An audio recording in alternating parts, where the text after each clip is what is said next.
You was rocking that, weren't you, Chris? Carried away there. Absolutely brilliant. Absolutely brilliant. Thank you. Welcome, Stu. Welcome, Stu. All right, what's happening? Aye. Okay, the new. Hey.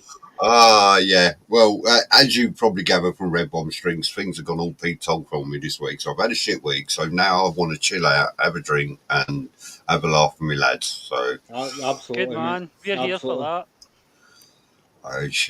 it's it don't get good. It don't get good. Evening, Andy. Evening. Oh dear. So fucking hell, we're all coming on. Look. You sound absolutely fucked, Simon. You sound just really run down, man. I know. I am. I ain't gonna deny it. I really am run down. But you look knackered, mate. Aye.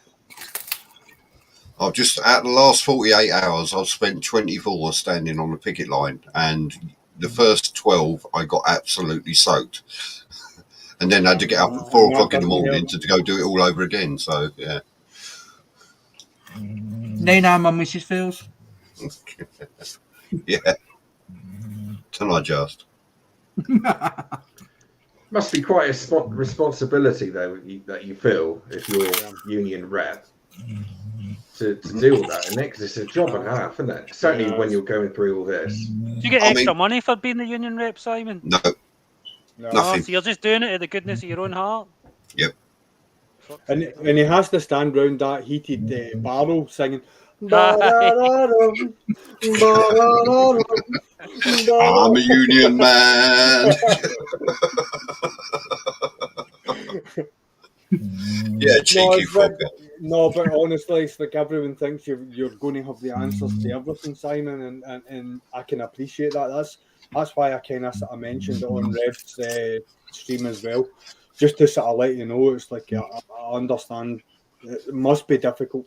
You've got people asking you 100 questions because they're stressing out because the whole situation is sort of snowballing. It's causing them financial hardship.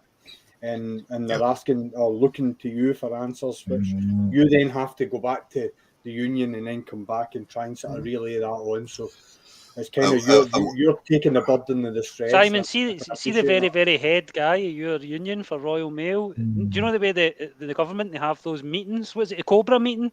Yeah. I watched that, the Cobra meeting for the Royal Mail thing. The very, very head guy, can't remember his name. Yeah, Dave Ward. Yeah. He's fucking brilliant, yeah, man. He's got them on a platter, Chris. He knows exactly how to handle them. I'll tell you a little something about Dave Ward, and he's one of the special kind of people that don't come along very often. And I met him, the first time I met him must have been about 8 or 9 years ago. I met him and he shook my hand and said, "And who are you then?" I said, "I'm Simon. You know, I'm whatever rep in this workplace, blah, blah, blah." And he said, "Oh," because I was in bike gear, he said, "Oh, you ride a bike then?" I went, "Oh, yeah, I've got a motorbike, blah, blah, blah, blah." Nothing of it. 5 years later, the man comes up to me and he goes, "Hello, Simon, how's the bike going?" I met him once, and 5 years later, he remembered who I am, and he remembered the bike. You could tell he's such a smart guy. See, when they were hitting him with questions and trying to bombard him, trying to trick him and all, and he had an answer for everything. Yeah, he's too clued up for that. He's a very clever man. He's a very clever man. He just sat with a smirk in his face. He wasn't even like pressured. It's like can you remember when George Galloway was getting interviewed by the American Senate? Have you ever seen that on YouTube? Yeah. Now that is a political masterclass if you've ever seen it. Yeah. He was talking about the weapons of mass destruction that never From George Galloway? Oh, aye, 100%. Sometimes he's a bit, I don't know, a bit cringy. I think sometimes he's a bit too much. Aye, maybe when he's Big Brother licking, kidding on his licking milk. Yeah, I get you. But now you're the cat. I'm the cat. He just maybe showed off a little king. He didn't want to, but no. Generally, when it comes to the hard hitting political people. He's got the measure of them as well. He shut down the whole American Senate. They couldn't answer him. Yep. He's snoring in the background, by the way. Is somebody snoring? Yeah, it's Peaky's fucking dog. I thought it might have been. See that ginger twat in the bottom in the middle at the bottom? It's his fucking dog. A lump with 4 legs. I've got a British bulldog, mate, and he snores like a fucking Trojan. Mate, he goes to bed at 7 o'clock. Like, get on. I'm going to soundbite that for some of fucking Rev's videos. I'll send him to sleep. Rev's videos. Speaking of bikes, what one is that behind you, Exeter? That's the Triumph Tiger 1200 GT Pro. Yeah, so I sent that back a couple of weeks ago. Very nice. Yeah, it's just a background. To be honest, I've just got this green screen and I wanted to try it out. So I thought, well, stick a picture on there. And I thought, well, that was the closest one. So there you go. It's not my favourite. I don't particularly like it. It was just the closest one I clicked on. So yeah, pretty much. Yeah, that's the truth of it. Yeah, it looks quite good. There's not like a blurry sort of no around you. You know, sometimes when you get people and it's really blurry around the edge of them. Yeah, it's not bad actually, is it? See the green screen. What they say with a green screen is like see where your green screen is. If you put a couple of, like, say, red or blue lights and point them at the back of you. Yeah. So you're only chroma keying out the green. And what it does is, because you've got red round the outside of you, it makes it a lot sharper. Yep. I think there's a bit of green around here for some reason. Yeah, my grey hair. The rest of it. You look like you got a couple of green horns there. Yeah. A couple of tiny wee different coloured lights. Anyway, I wanted to let everybody know what this man down here, Exeter Rider, is a social media master. He really is. I sent him a picture about 7 months ago and tagged him in it, and I got a message the other day. I've only just seen this. Yeah, I can believe that. Yeah, I'm not very big on Instagram. I had that the other day. I can't remember who messaged me. Somebody messaged me and went, "Oh, thanks for getting back to me." And I was like, "Mate, I've only just learned how to open the fucking messenger." do you know what? I can't download the videos off my 7 yet, off my Hero 7. do you know what I reckon Chris's bike and his whole little fucking bit at the back, that's all a green screen. It's really there. Mate, you found me out. John Die Hard McLean, how you doing, pal? Mate, that is the best YouTube name ever. It is the best YouTube name ever. That is no one is ever going to beat that. I don't think they can. No, never. No, unless it's I'll get my tits out for free. Yeah, I will. We all know you will, Peaky. So will Andy at the bottom there in the corner. You're doing it for free. I actually had somebody message me privately on Instagram, and it was a channel called XJ Moto. Is this dirty? Is this one dirty? Is it Zed? No, mate. No, it's like I can show you in my phone. It's like a message saying, "I've just got a new. I wonder if you can help me." It was like, "It's cool if you can," and that was the way it was left. And I was like, "Okay, what is it?" Straight away, because I knew it was like something was coming up. I've just got a new phone and I can't remember my Instagram password. So Instagram wants to send security to 3 different chats, and I'm like, right, okay. Fuck off, yeah. This sounds very much like a scam. Block. And I had one the other day. The sad thing is, it's a scammer who has actually hijacked a channel that's got over 3,500 followers. So they fell for whatever it was. Do you know what I mean? It's like, Christ, man. You see, I had one the other day, and it had, "Hi, Mom. Left my phone at my friend's, and my battery's nearly dead." So I messaged. Well, for me, I was sat waiting to pick my daughter up. Yeah. So I messaged Evie, And I was like, why have you sent me this? You've said, hi, Mom, and you know I'm picking you up, so why have you fucking texted me? And she texted me back going, I fucking text you. Yeah. I'm coming at the door now. And then when we looked into it, it was a scam. But they put his phone number at the bottom. So when you type in the phone number and reply, it charges you something like fucking £100. It's crazy. It's crazy. There's one that is going about here as well. It's a Royal Mail. It looks as if you've missed a parcel. Obviously, because it's this time of year, everyone's ordering online for Christmas presents for the kids and whatever. So they're leaving it on your doorstep, and it's like you missed a parcel delivery. Please contact this number. And I think it's about 350 quid if you phone the number, because it's like one of those hyper premium phone lines. It's an 0901 number. Yeah. That's on it. Yeah. Exeter, can I just say thank you for the donation, mate? No worries, mate. No problem. Really appreciate that, mate. No worries. Yeah, it's nice to support people when you're doing that sort of thing.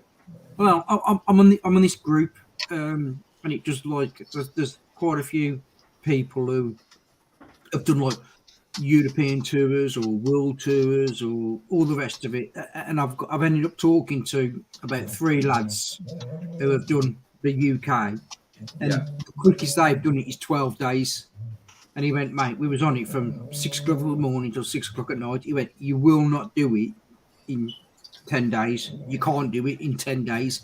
And I went, mate, I'm doing it in under 10 days. And he went, you won't do it. You won't do it.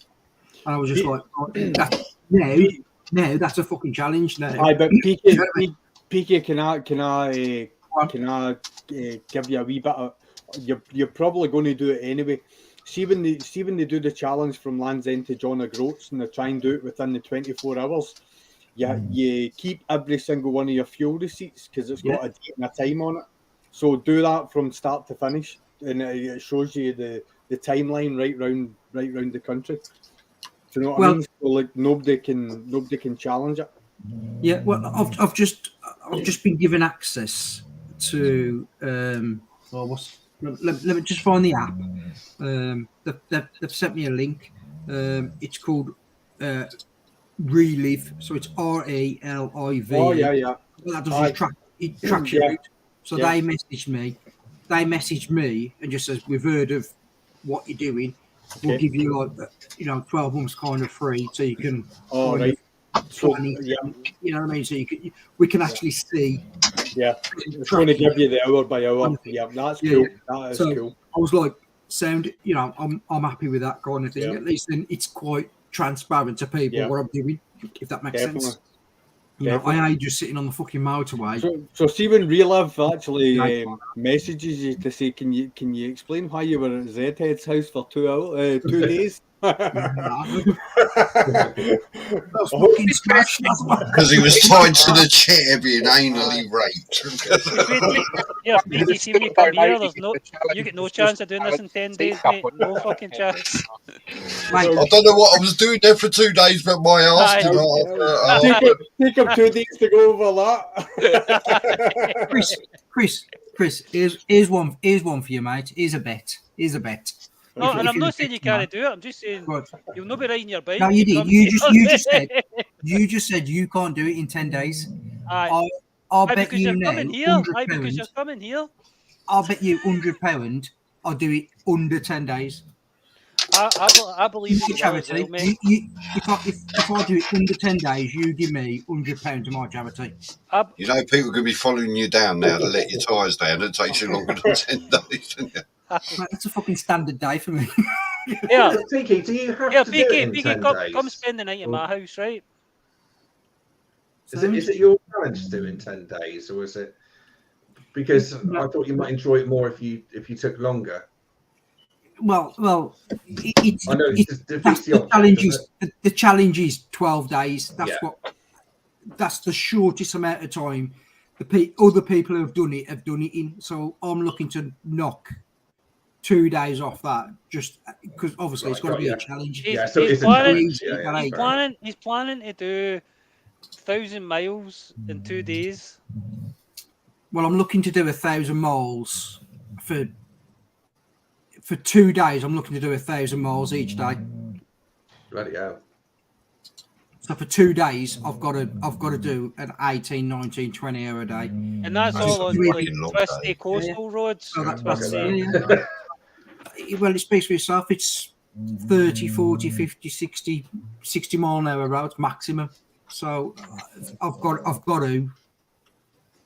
It's a challenge at the end of the day. So have you sat down and thought about it? Like, what time you think you're going to get up at in the morning? What time do you think you're going to finish at night? Most mornings I'm going to be getting up between 4 and 5, and I'll be on the road for 6.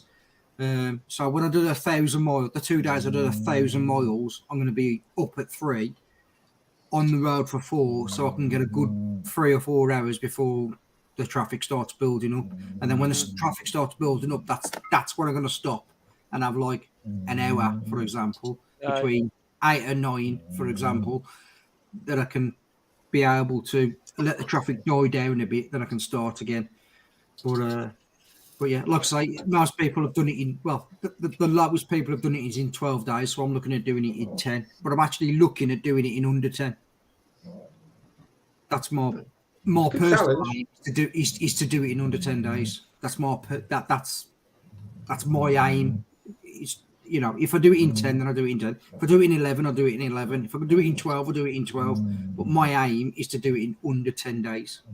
Is there not some challenge? Is there not like a challenge you can do where you leave as the Land's End to John O'Groats, but you do it in one day, 24 in under 24 hours or something like that, and you have to keep all the tickets for the petrol stations to prove it or something? So this is one of the reasons why that Relive have messaged me, because when I spoke to the charity, they said obviously is there any way of tracking it or whatever. So I've messaged a few different websites, that tracker websites, and just says this is what I'm doing. This is the charity I'm doing for. Is there any chance you can? You know as well. Peaky interruption. You know as well the BMW app tracker. Yeah. My tracker. Yeah, but they're going to do me a free service. Your BMW app, if you activate it, it will track you and it will show you every single journey. Yeah. But well, like I say, I'll put my phone to the bike. I've got a separate phone that plugs into the bike. But you've got the BMW Connect app, haven't you? Yeah. Well, that BMW Connect app, you can set it up and it records your rides. Yeah. Because I'm a dodgy twat, mate. I've got 2 phones. So. That records every ride you do, be it short or long. Every single ride. Yeah. I just like I say, I just messaged them. To be honest, mate, I was clutching at straws and I just wanted something for nothing, if I'm being honest. Have you done big days like that before, Peaky? You know, big long 1,000-mile days? No. Never, mate. I've never done the challenge in it. 1,000 miles in 24 hours. Mate, I've never done anything like this. Yeah. Previously. I'm just thinking of the safety thing, really. You know, more than anything. You're conking out on the dual carriageway or something. Yeah. Well, like I know you thought of that, and you're quite resilient anyway. No doubt about it with your previous job. I think I'm at the like I say, mate. You know, I'm quite happy to ride to the point. I've had a lot of people say, "Can I ride with you? I'll do it with you," and I'm like, mate, it's going to sound really selfish, but I'd prefer to do it on my own because I can ride to the point where I'm like, right, I'm fucking knackered now. I need to pull over. I ain't got to worry about anybody else, booking any accommodation for anybody else, or nothing like that. I can start when I want. I can finish when I want. I can stop when I want. Yeah. And all the rest of it, you know what I mean? You ain't got to worry about that second or third or fourth fucking person. So I can just ride then on my own ability, as in mentally and physically riding a bike. So you just have to think of yourself, don't you, rather than somebody else. Yeah. You know, if I can't do that 1,000 miles a day, then I can't do it. If I can't do it within 10 days, then I can't do it within 10 days. That's the B end and end of it. But I'd like to think in my head that I can do it. I can do it in under 10 days. That's the kind of determination and person that I am. Mate, I 100% think you can. I mean, there's people who've rode motorcycles around the world, you know what I mean? So, yeah, pretty sure you can ride one round Britain. Got to set the bar high. Yeah, Well, you can ride around the world easy. You can ride it's a fucking challenge. Traffic lights, old biddies, school runs. Yeah. That's what I mean. You've got. I've The got weather. You know what I mean? And that's the whole point. That's one of the reasons why I've put the challenge up, because When are you doing it? What date is it you're doing it? 19th of March, April, May. My start date is the 19th of May. I'm starting it. But like I say, you know, it's a challenge. At the end of the day, that's what it's all about. I can't run because I've got frostbite in my feet. I struggle to get about anyway. So, you know, it's a fucking challenge, and it's something close to my heart, and I want to do something that I can kind of get my teeth into and not Get an just, accolade, not just beat it, fucking Is smash there a it. record for this? Like, you know, I want about Guinness Book of Records. Is there actually a record for it? I don't know. That's, See, when Teapot That One one, does it, yeah. he does the four corners, but he uses motorways. yeah. So That's why I said about the receipts for the fuel, because that's what they use for Land's End to John and Groats. It's the fuel receipts that validates the ride. well, that's like The the only RB thing with that is on the GS, I'm going to be doing 400 miles on a tank. Yeah, I know. Yeah. So I've just ordered them little 5 litre fucking The fuel buddies. the little fuel things that you can fit on the Yeah, side. I'm looking to have. I'm looking for somebody at the moment who can kind of manufacture for me something that I can just fit in and strap over the top, rather than having to fucking drill holes. If they've got a weld that to the back of my fucking top box or my back box. I'm sure somebody could 3D print some sort of holder for that they could just slot straight in. Yeah, well, that's what I'm looking at. It's just Something like you can slot in and put like just like a bungee from it's like a fucking rubber strap or something. Yeah. Fucking done that.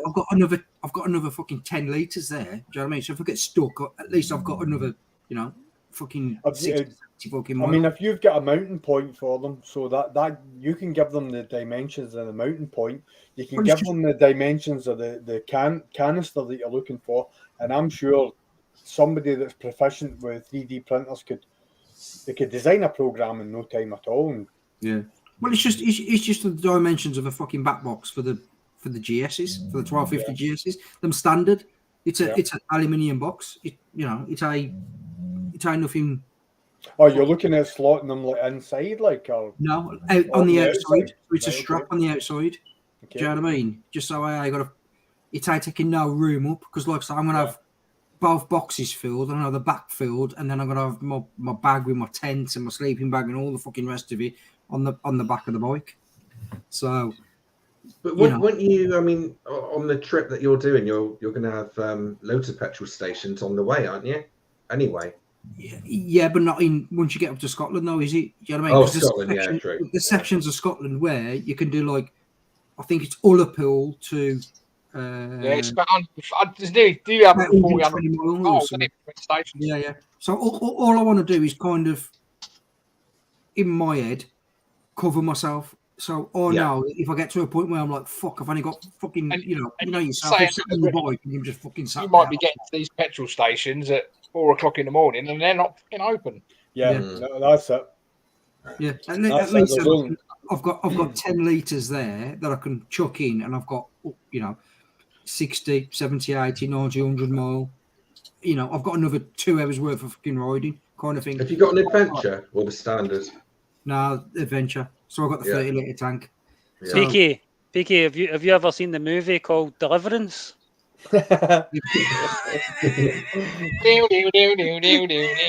Squeal like a pig, boy. You got a pretty mouth. That'll bring new meaning to your wild camping, would it? When you hear that zipper go. That's just not all of those. Hustling out the zipper like that. And that's only in Zed's back garden. Not coming through. Picket, do you know in Ullapool you can divorce your wife and still be brother and sister? Hey! That's wrong on every level. Throw Don't the stop fart, that. throw the fart, the left. But like I say, brilliant. you know, it's a fucking challenge. It ain't supposed to be fucking easy, is it? You know what I mean? At the end of the day, and these kids are going through a lot worse than me. 100%. Mate. Fucking sleep deprived, or you know what I mean? You know, a bit fucking tired, or a bit pissed off, and I had nothing to eat, or I had a fucking brew, or Yeah. do you know what I mean? It's supposed to be fucking difficult, surely to God. If it was easy, every fuck would be doing it. So you know, at the end of the day, I'm quite happy to do the challenge. I've got a challenge for the year after already that I'm planning on for the year after, and that's going to be quite a. That's quite a big one already. I'm already getting people involved now for the one after. So I've already got some sponsors already messaged me for this year who are on board for next year, because the one next year is going to be a decent one, like. So Nice. but like I say, lads, you know, and if you're about and you want to meet me at any points, like I say, you know, we're on the group.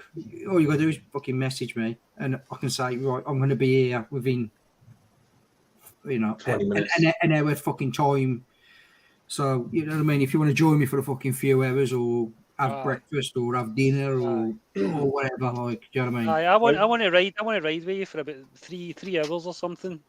Yeah. Like I say, mate, I'm easy on. At the end of the day, mate, I'm going to be on my own. So, you know, anybody who can meet me, and you know, I suffer in my own head. It'll break up your day as well for you. Yeah. So you know, if I can stop and have a chat to somebody, and you know what I mean, It's going to be one of them long playlists. Yeah. That'll help me personally. That'll help me being able to, you know, kind of unload on other people. You know, I might be talking for fucking 10 minutes, just constant fucking diarrhea, but it's having you there to looking at somebody, being able to fucking speak to somebody, then sitting on my bike just like, you know what I mean? Look, when you do a bit of the East Coast, it's that's probably the best bit for us here. I mean, we can always meet up somewhere and do a bit of ride with you or whatever. Yeah. Well, I said to Zed, what I'd like is, or what I'm trying to plan, but what I'd like is, so my final destination of my last leg is basically Newquay to Borth and then home. So what I'd like is a load of bikers to meet me at Borth to kind of ride back with me. Where the fuck's Borth? Yeah, I'm going to say, where's that? Borth. Are you trying to say Bath? No, Borth is like it's on the west coast. So it's like by Aberystwyth, kind of that way. Fucking hell, that's a day's ride just to get there from here. You need to go on the fucking Thursday then, don't you? You need fucking passports to go to Wales. I'll tell you what, I'll just ride up to Birmingham and I'll wave at you as you cross the finish line. I'll be happy with that. There'll be a beer there waiting for you. And I'll tell you what, Birmingham's about fucking 40 minutes from me here. So, yeah. But, you know, it would be nice for me to be able to get to a point where I'm knackered and meet everybody and be able to just ride back in a big pack. And we can take the piss of how tired you are, you big fucking girl. Yeah. I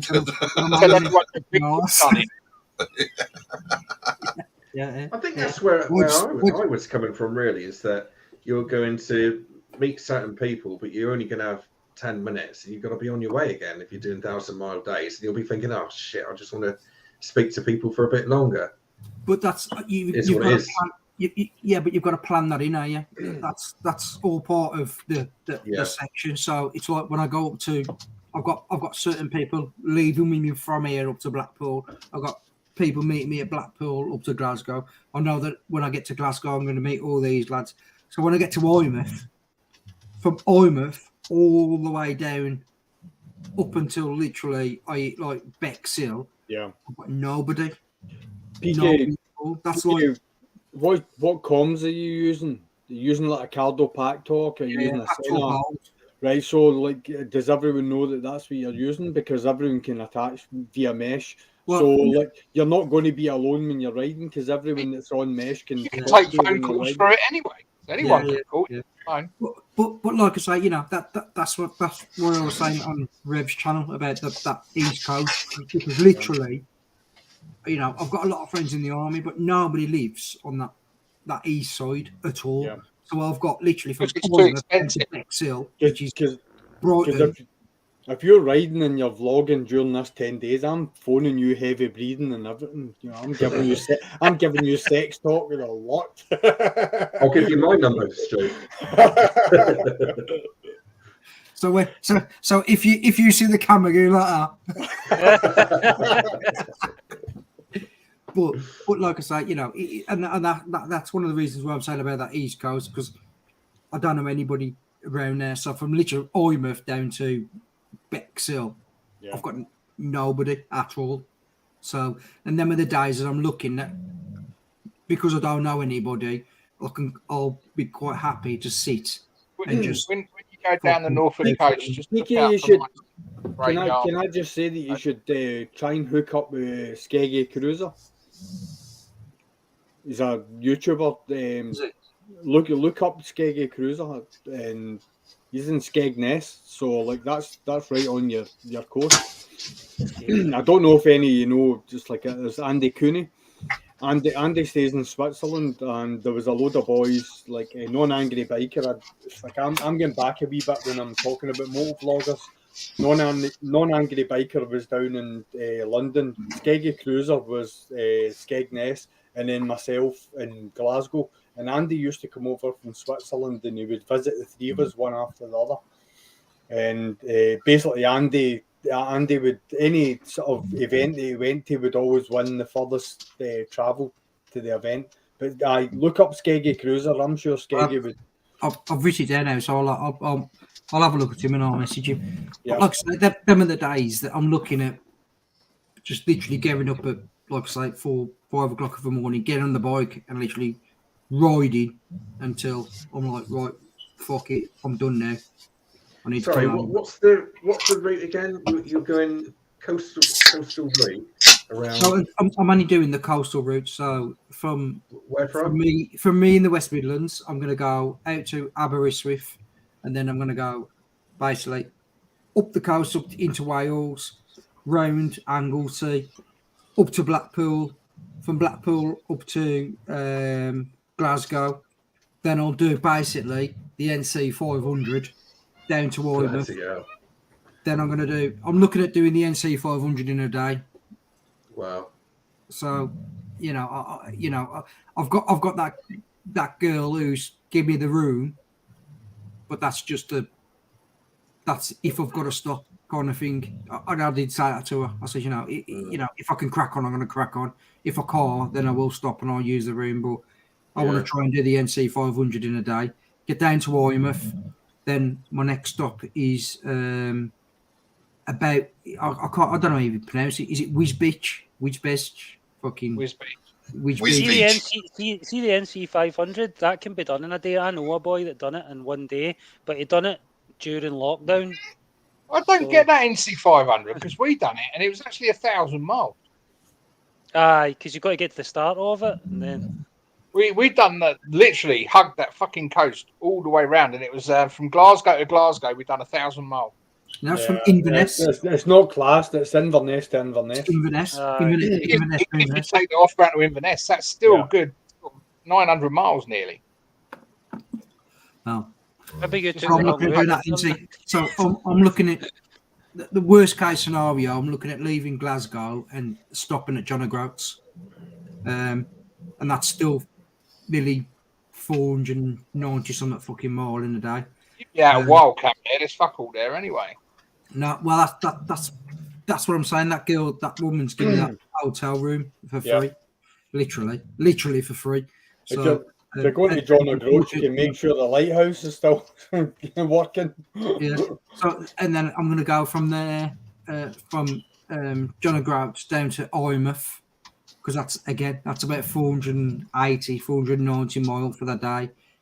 from Eyemouth down to Wisbech or whatever the fuck it's called. Well, Wisbech down to around Hastings, Bexhill, I think it's called Bexhill on Sea or something. From there, try and get as round as far as I can up towards like Newquay way-ish, if I can. Yeah. And then my last point of call is Newquay, and then I do Newquay all the way around the coast, back up to Aberystwyth, and then back home. So that when you say around the coast down my end, it's Newquay, and then back up or down further. No, so I'm going from like Hastings, round from Hastings, Bexhill, round to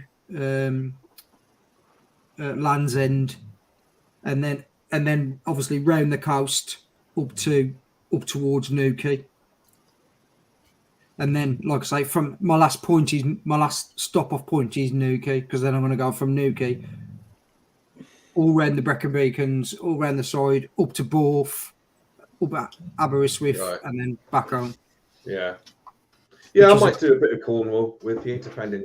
Which is about from Newquay to my house is about 600 miles, and that's why I'm asking people that to meet me at like Borth or Aberystwyth, because then that when I meet you all, if I meet you all there, it'll give a massive boost and to get fucking back on. You know what I mean? Because I'm going to be fucked. It's going to be hard. It's not going to be easy. Yeah, Aberystwyth is about 6 hours from me. 7 hours, I think. But you're more than welcome if you want to come for that day. You're more than welcome to crash at mine. If you want to crash at mine, more than welcome, mate. Yeah, I mean, to be honest, if I do meet you, it would be down this way, down Cornwall way. I mean, like I say, I'm going to be putting it on my YouTube channel. I'm going to be doing a lot on my Facebook channel, on the YouTube channel, and stuff like that. But obviously, live time it's going to be all on the Facebook page, really. I'll put it on my own Facebook page, and I'll put it on the Peaky Boy Facebook page as well. So like I say, just fucking message me. Do you know what I mean? If Exeter, if you put your number in our private chat here, I'll take the number down. You know what I mean? And you know what I mean. If you want to meet up with me, and all you got to do is drop me a text, and I can say, at least then I can say, this is where I am. I'm looking at being, 20 minutes or half an hour. Yeah. Do you know how many miles it is in total? 4,300 miles. Well, 4,387 miles total. Nice. Well, I'm rounding down. It's a good day out.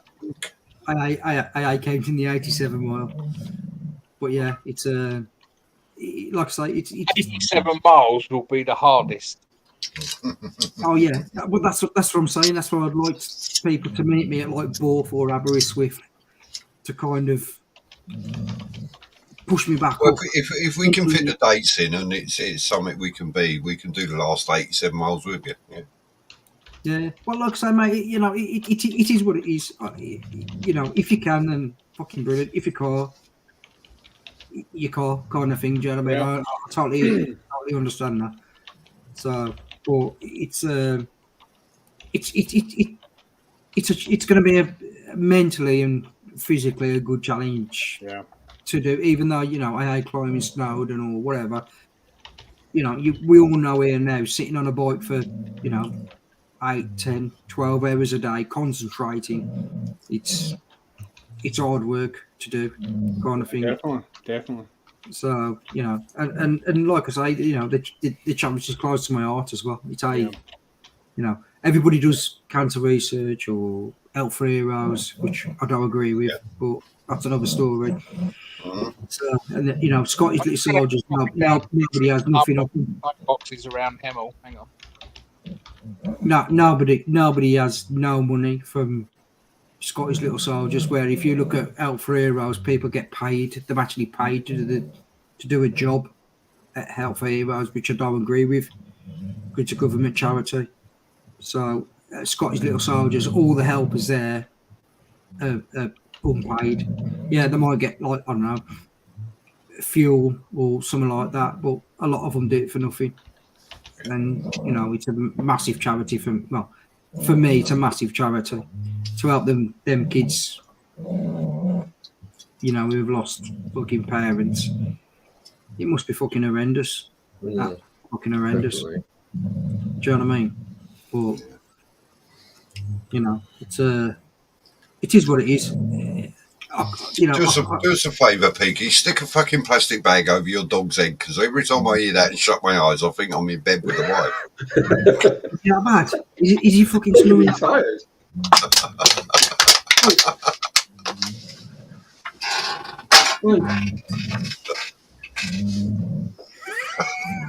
Mate, you haven't really back it up.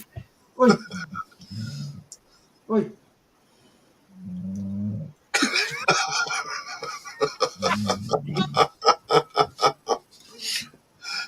Every time, it's all I can fucking hear is his snoring.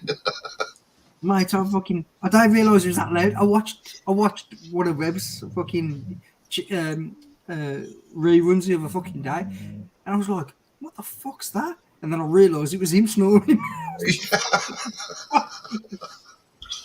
To be fair, mate, he's fucking 40 kg, mate. He's a bit of a unit. You know what I mean? Yeah. I'd let him snore. Yeah.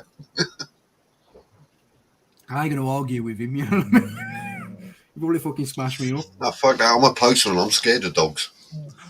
Mate, he's soft as shit. He's scared of fucking everything. Mate, he looks fucking terrifying, but he's fucking scared of everything. Yeah. Well, did I pass out and Stuart said goodbye? Where'd he go? No, he just went off. Yeah. I think he's gone for a danger. I just realised I've lost Stuart. Nah. We've lost the Z. Can anybody find the Z? You haven't banned him again, Simon, have you?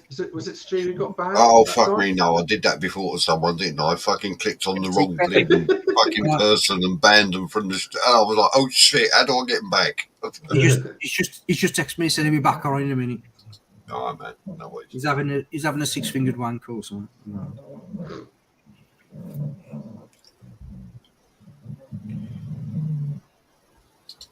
How many people you got on, Simon? Sorry? How many people have you got on at the moment? I can't see. It only says 9. No, I ain't right. bothered. So we're 9. 5 of them. 9, there's fucking 5 here. Yeah. So there's 4 people watching 5 sad fuckers. Yeah. I've got to say though. Like, that's it. It was MT, wasn't it? Yeah. MT. Yeah, the MT that night was funny. I was fucking clicking everything. I couldn't get him back. I fucking banned him. I'm so sorry, MT. That was a funny night, mate. I was saying on one of my vlogs when we all did the military bikers fucking night, and he had like 3 or 4 fucking Canadians, Americans, fucking whatever the fuck they are, mate. But we was ragging the shit out. Fucking absolutely hammered up. But you know when someone just got a fucking clue what you're on about, just don't get the banter, don't get the humour, nothing at all. It was just fucking smashing up. It was brilliant. You could just see. I'll tell you what, the problem with military biker is the time difference. And I joined one of his live stream once after being on Red Bombs and then doing mine for about 2 hours. Military went live, so I joined his, and he's invited me in every hour. He said to me, fucking hell, you've been on for 5 hours. I went, yeah, no, it's great. About 2 hours later, he went, are you all right? And I went, what? I'd fucking fallen asleep. You said, and I was like, yeah, it's like 4 a.m. here, I better go now. Yeah. There was one actually, Simon, where I was in a side chat, and you every now and then you were just like this. You could see yourself. Yeah. Where am I? Oh, I'm going. Wakey. I'm back. I was pissing myself. Oh, it was brilliant. I'm getting like that now. Yeah. That's because you're fucking old. Take a fuck all off. I have actually been up since 2:45, so that'd be why. I'm only a couple of hours behind you, Andy. So yeah, I'll fucking. Andy. Is that the smallest line in the world? Dangerous for you. Yeah. I can hear it. Is that your pub there, Andy? No. Ah. No, that's you'll always see Sid when I'm up the pub. My stag, Sid. Oh, okay. I called it Sid. She's like, why have you called it Sid? I said, because if I'm up there on my own, I don't want to be Billy No Mates. You can just tell people I'm up the pub with Sid. Yeah, we need to do a live from there. I shall be up there tomorrow evening. Tomorrow evening. Tomorrow evening. It's cheaper to heat. What you speaking all posh for? I'll be up there tomorrow evening. I'll be up there tomorrow evening. You don't speak like that. I'm an landlord, isn't it? When he's calling me every cunt under the sun because I was 45 minutes late. To be honest with you, after about 30 minutes, I would have fucking gone. Told you. I was gearing up to go, but then your mate come out and said, "Oh, he's on his way." Well, I tried ringing you. I'm not coming in my bed. On the Pack Talk, I was going. I'm not going in my bed.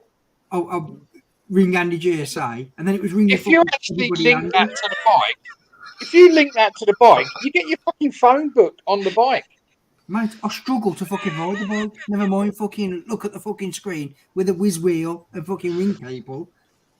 I just say, "Hey Siri, ring Andy GSA tractor," and then that didn't fucking work, did it? But it was ringing every fucker apart from you.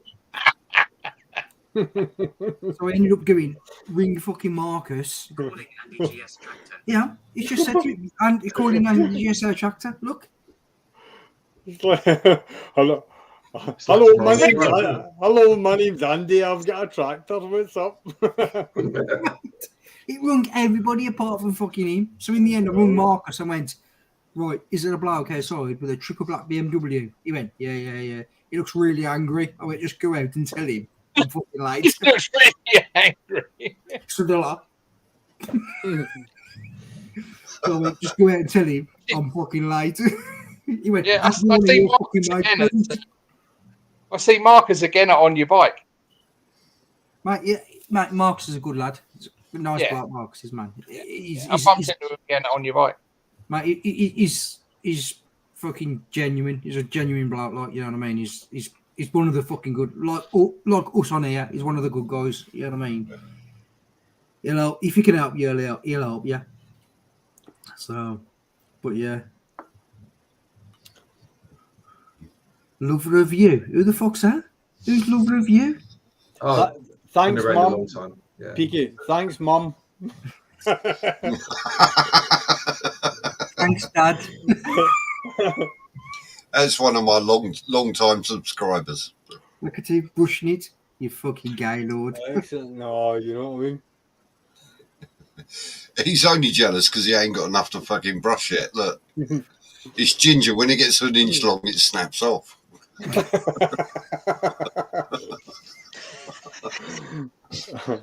Like fucking Twiglets. I smell like a fucking bull stop.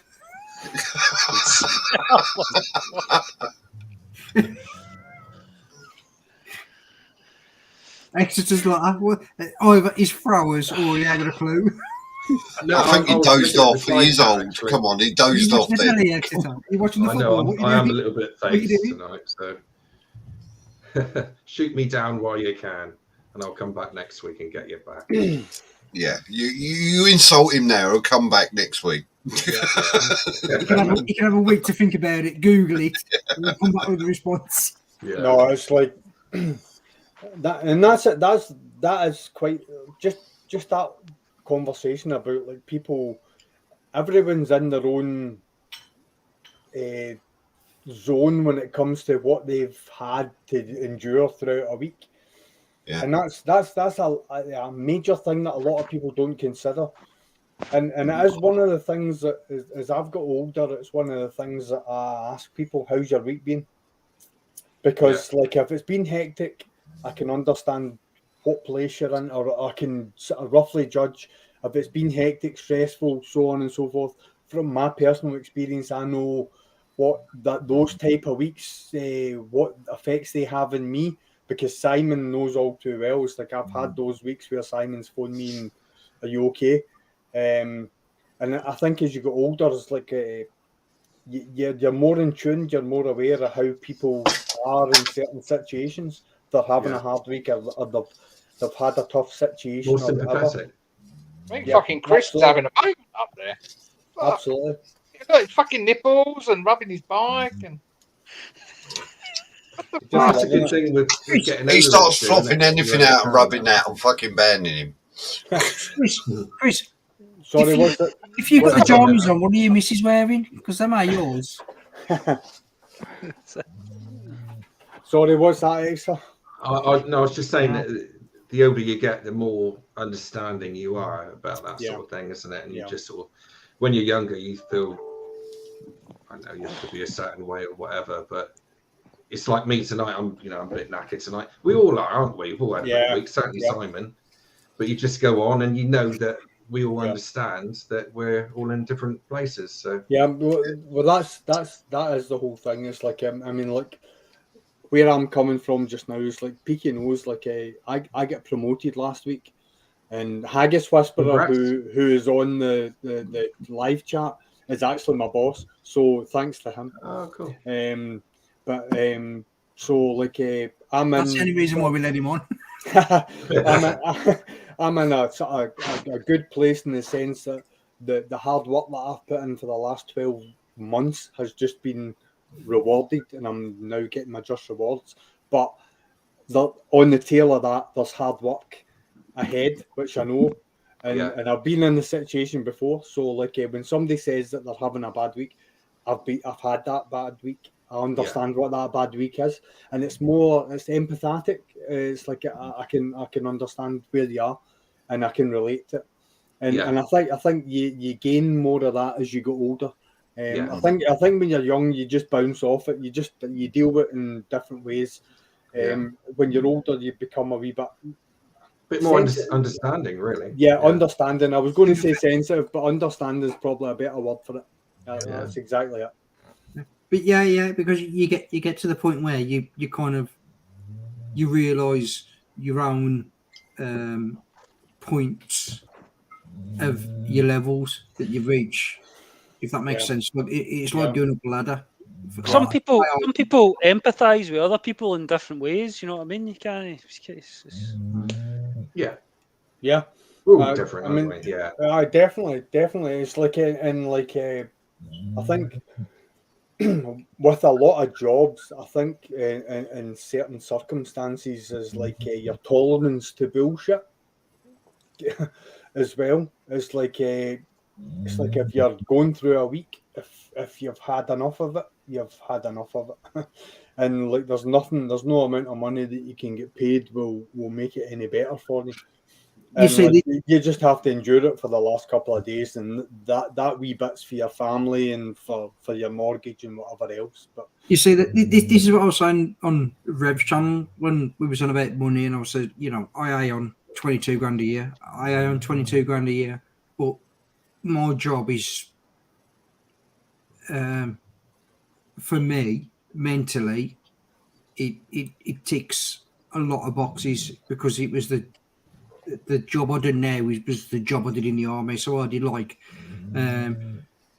brigade surveillance, recce intelligence, stuff like that.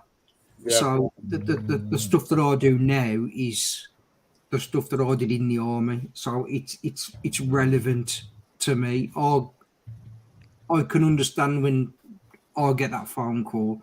Yeah, it's a brief phone call, but then when I go in and have a meeting. And they're saying, "Well, this is what we're doing. This is where we am. This is how far it is to the target location. This is what," and I can sit there then and kind of get probably more into it than what I should do. But I can sit there then and say, "Right, this is what I'd use if I was in that scenario. This is what I'd use," rather than taking all that shit. Take this, and this instead of taking 8 things. Take 3 things, and you've covered all your bases. You're quite passionate about that, aren't you? Yeah. The show. Yeah. And it's just knowledge. It's just a lot of knowledge being able to being passed rather than having to fucking like I did. Fucking take loads of shit and you're like, oh, I used fucking none of that. Why the fuck have I bought that? Do you know what I mean? Travel light. Yeah. If you sat in a bush for fucking 3 days, you don't want to be carrying, fucking 200 kg of fucking camera equipment. I can't imagine doing that. I can't imagine doing that for 20 minutes. Well, you know, I've done I it. can't imagine them doing that, carrying it to the fucking car.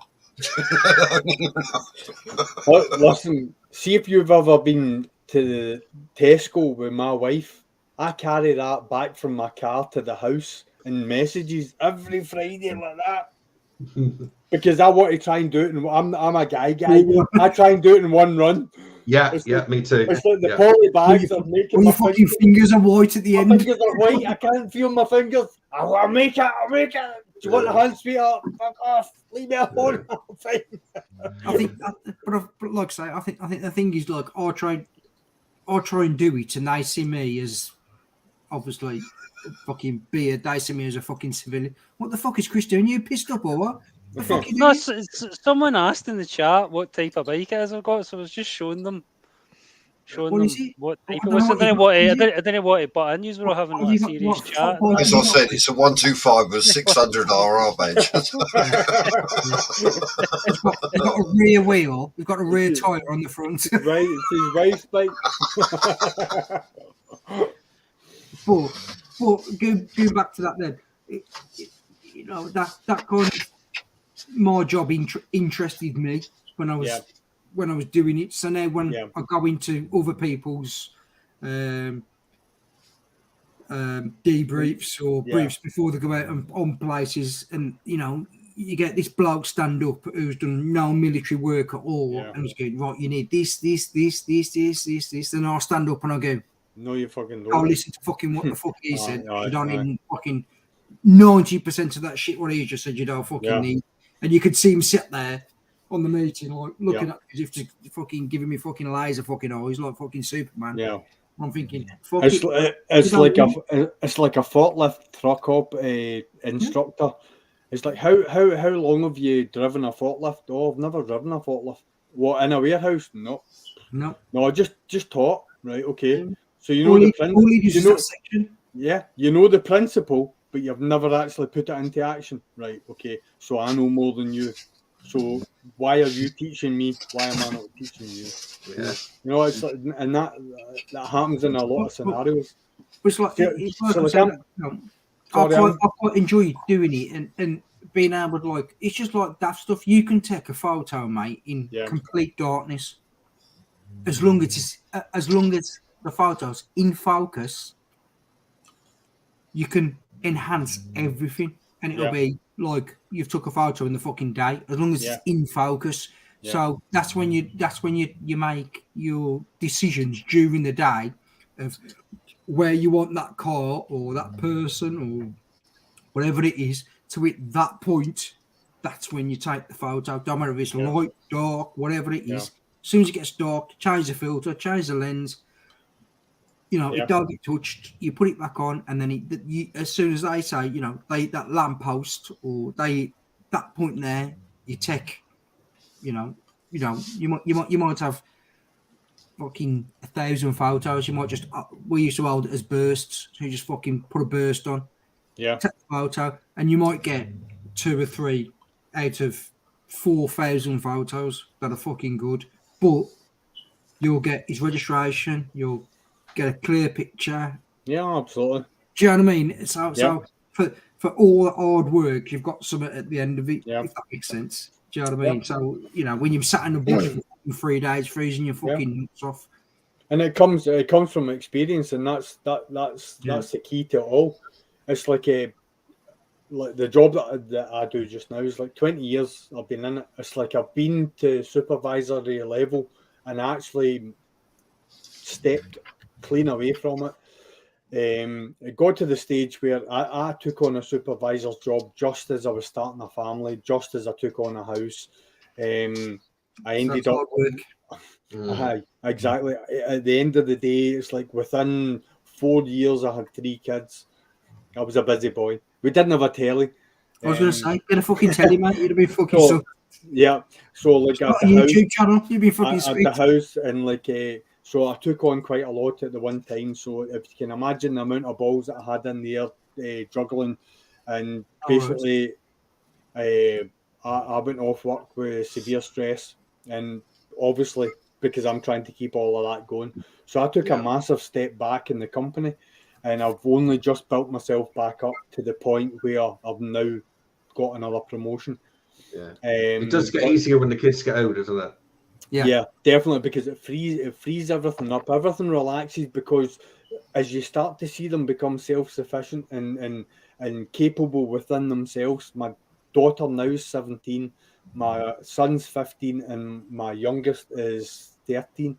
Yeah, so they're all in their ring. Yeah, I'm now, they're all on Xboxes, PlayStations, and my son, to be fair, I take him to the skate park. The boys have all seen my son's skate park. I show them all the time, skate park videos and stuff like that. He's amazing. He's a bit of a geezer right here on the fucking old fucking. Oh, he's amazing, mate. Absolutely amazing. And like, I hope he sticks to that, other than drink and women, to an extent. Yeah, like the 90s. Yeah. So like.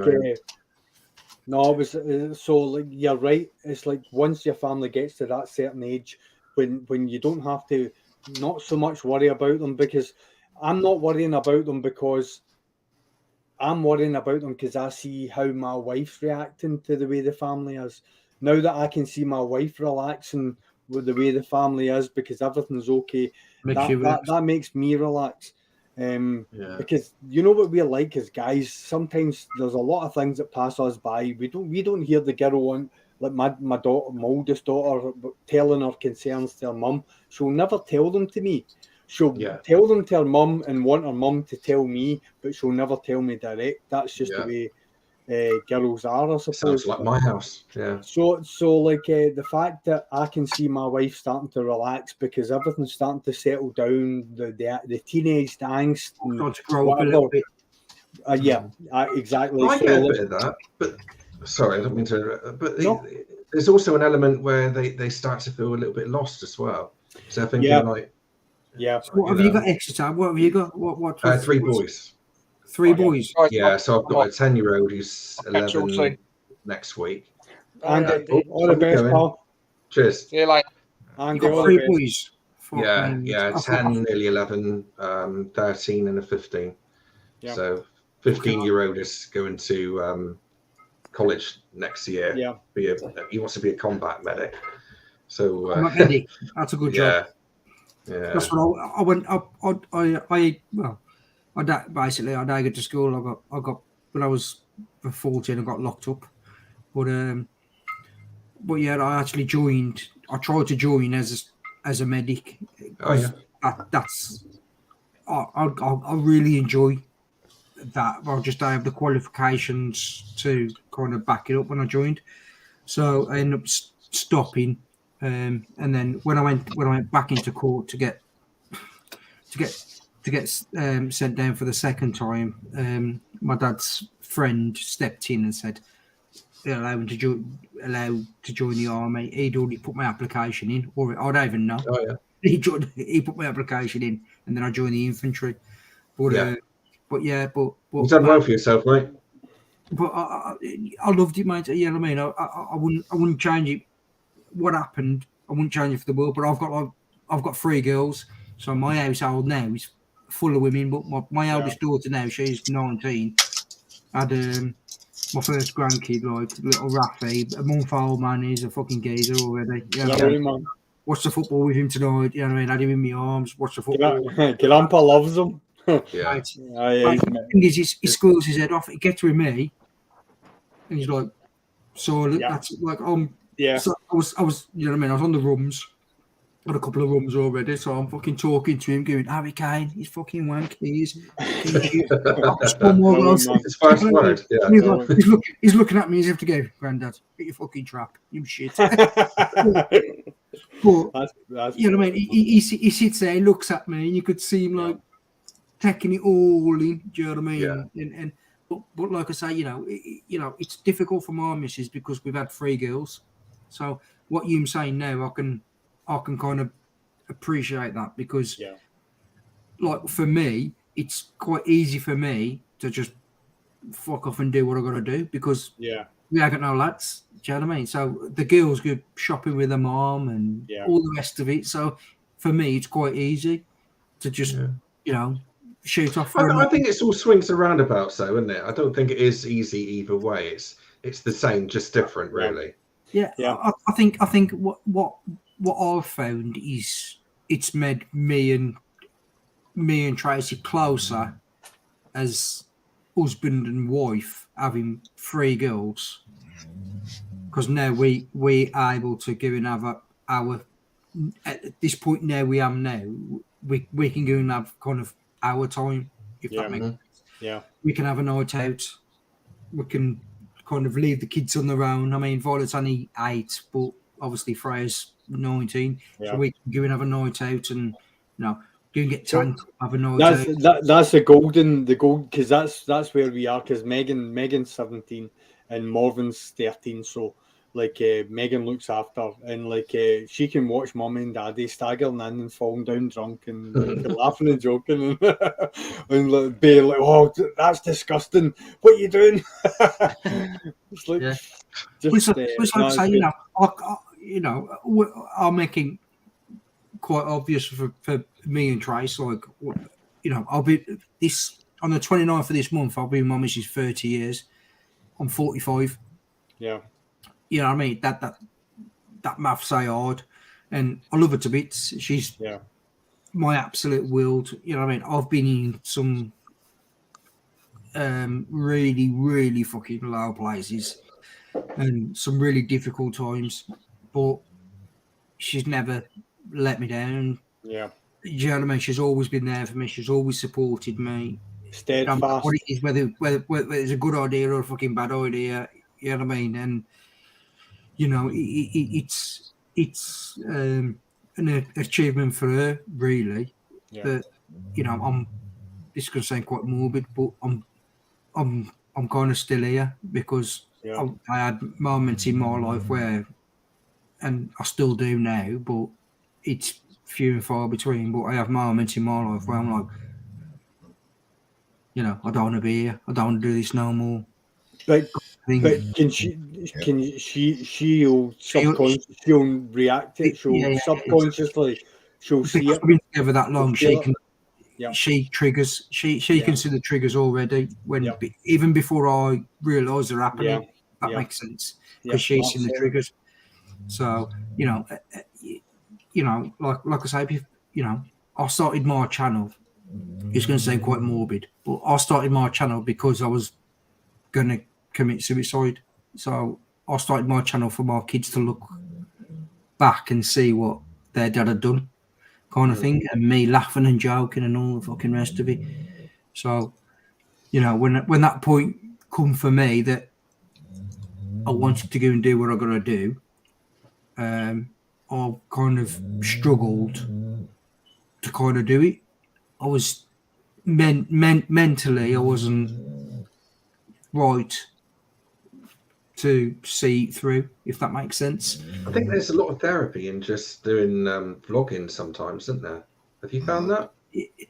Without getting too personal or anything, but I mean, sometimes it can get a lot off your chest. I don't think it's the vlogging that does it. I think it's the riding the bike that is good.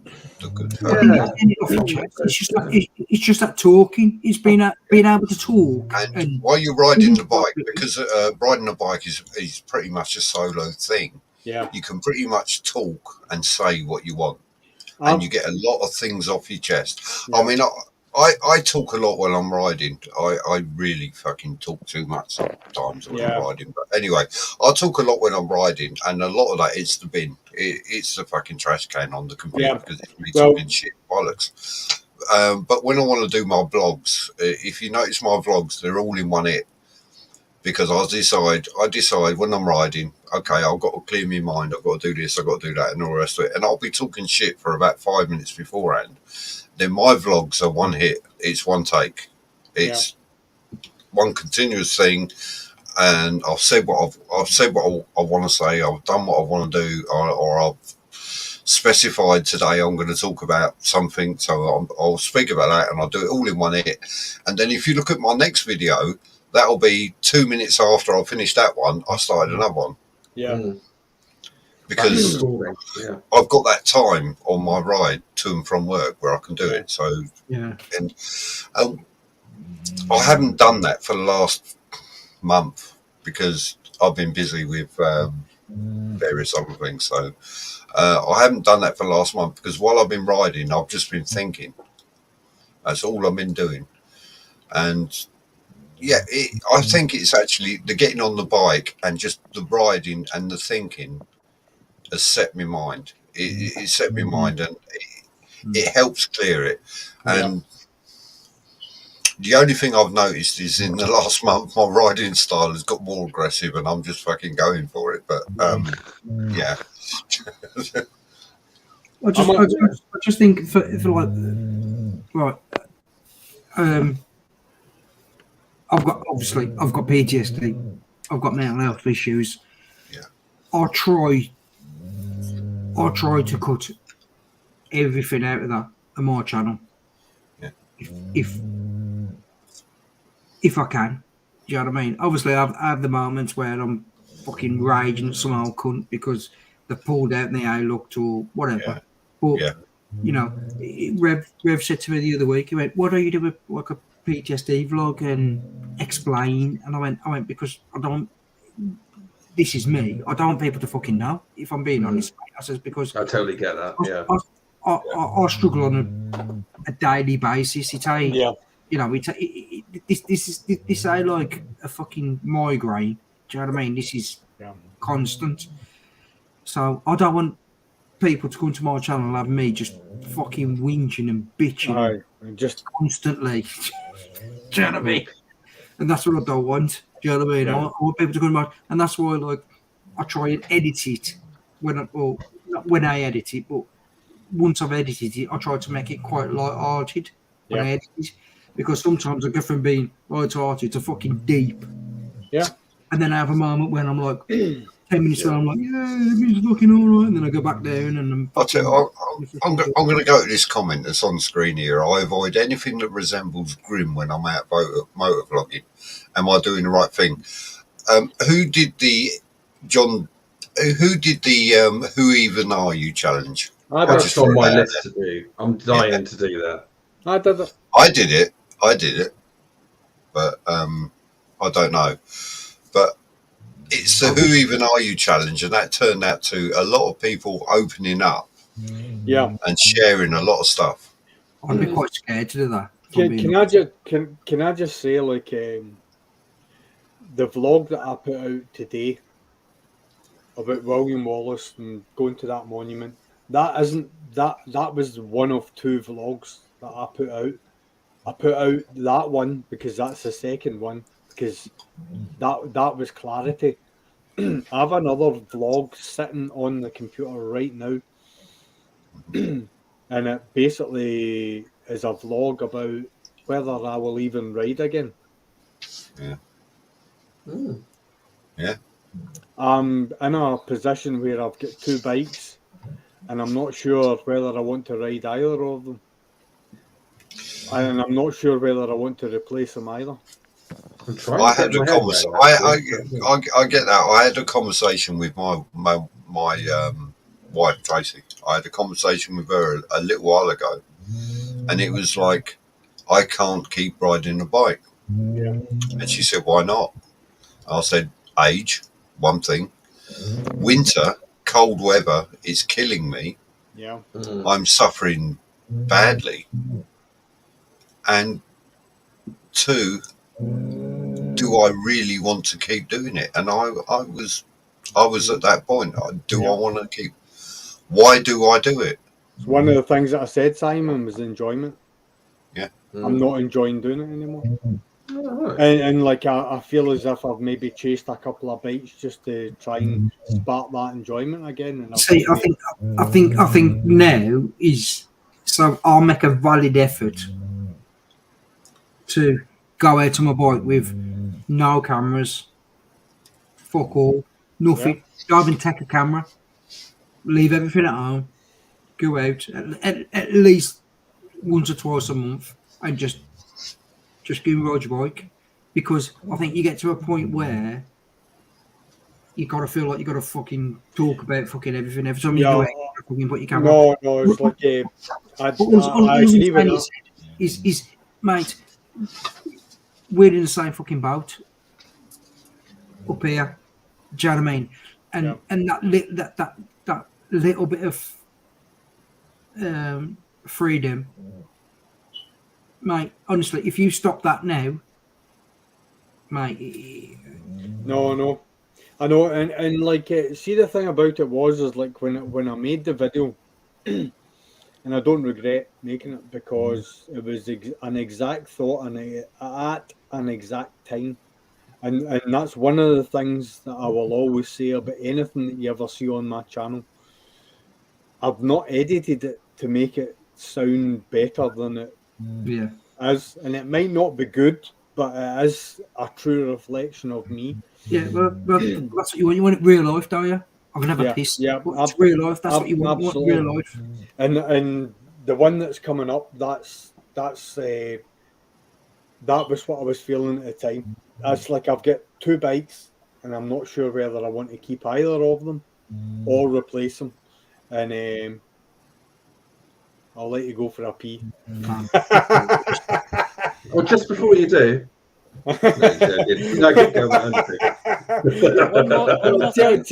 Picket, tell us about that whole journey around Britain.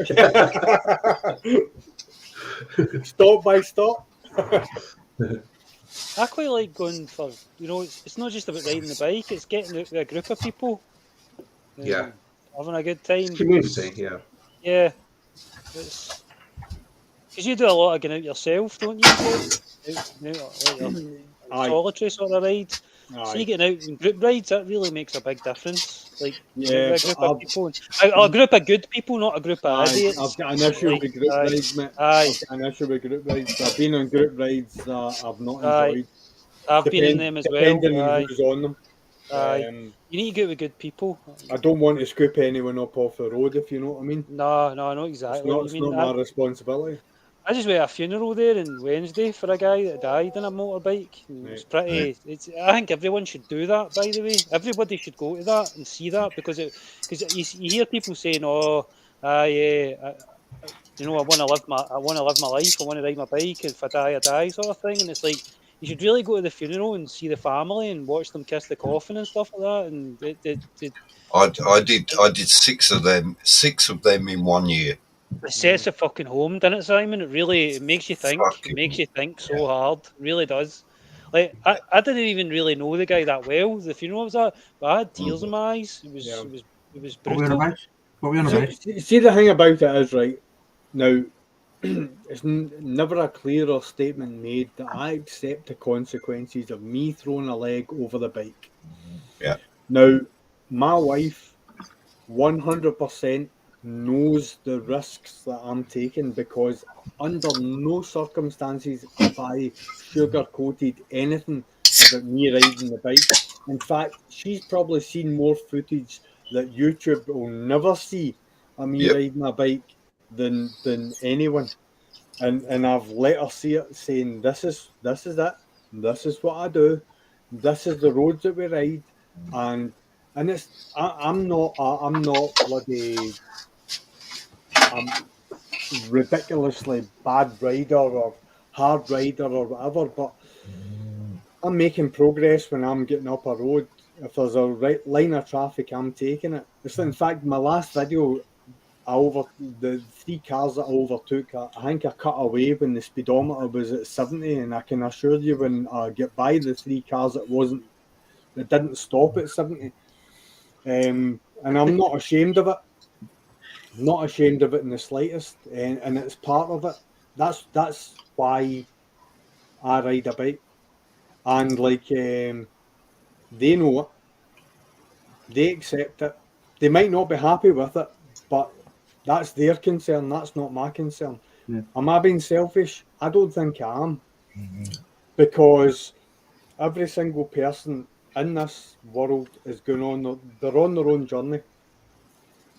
At the end of the day, it's like, do you sit there and do nothing just to please everyone else? Is that what you have to do in life? Because that becomes a very, very sad life. It's like if I'm wanting to ride my bike anyway, I want to ride it technically within the laws of the land. Then that's what I want to do. See, I say something to my kids nearly every morning. This is your life, no one else's. You make this as good as you can. It's your life. Yeah. And you know, I'll give, you know, even if they're asleep, I'll give my kids a kiss every morning. This is your life. Yeah. You make whatever you want to make of this fucking life. Yeah. You know, when I was a kid, I made more choices, and I'm living with more choices now. If that makes sense. Can I just, like, what you're saying? 100%. I 100% agree with that. And like, one of the things that I always say as well is no regrets. No regrets. Just send it. Absolutely. Do what you want, because like that stems from my son at the skate park. He wishes he had done something. He wishes he had done. I was like, no regrets, son. Just do it. Send it. See what it feels like. If you don't do it, and at least you know how it feels. So the next time you do it, you'll improve. No regrets. Don't regret that you've not done it. Regret that you've not tried hard enough or whatever. And if I might add to that as well, you do what's right at the time, don't you? Yeah. That's what is often forgotten. Yeah. Yeah. Yeah. I think now sometimes, like the spontaneity thing is massive. Yeah. Like we've all done it. We've gone down the road. I got a clue where it's going, and then you've turned the corner and you've got some fucking amazing view, and you're like, mate. that little bit of spontaneity, and this is fucking brilliant. See, going from Oban down into Glencoe, Chris, you've done it, and like it's like you left, right, left, and then the mountains just seem to just separate in front of you, and you're riding through the middle of Glencoe.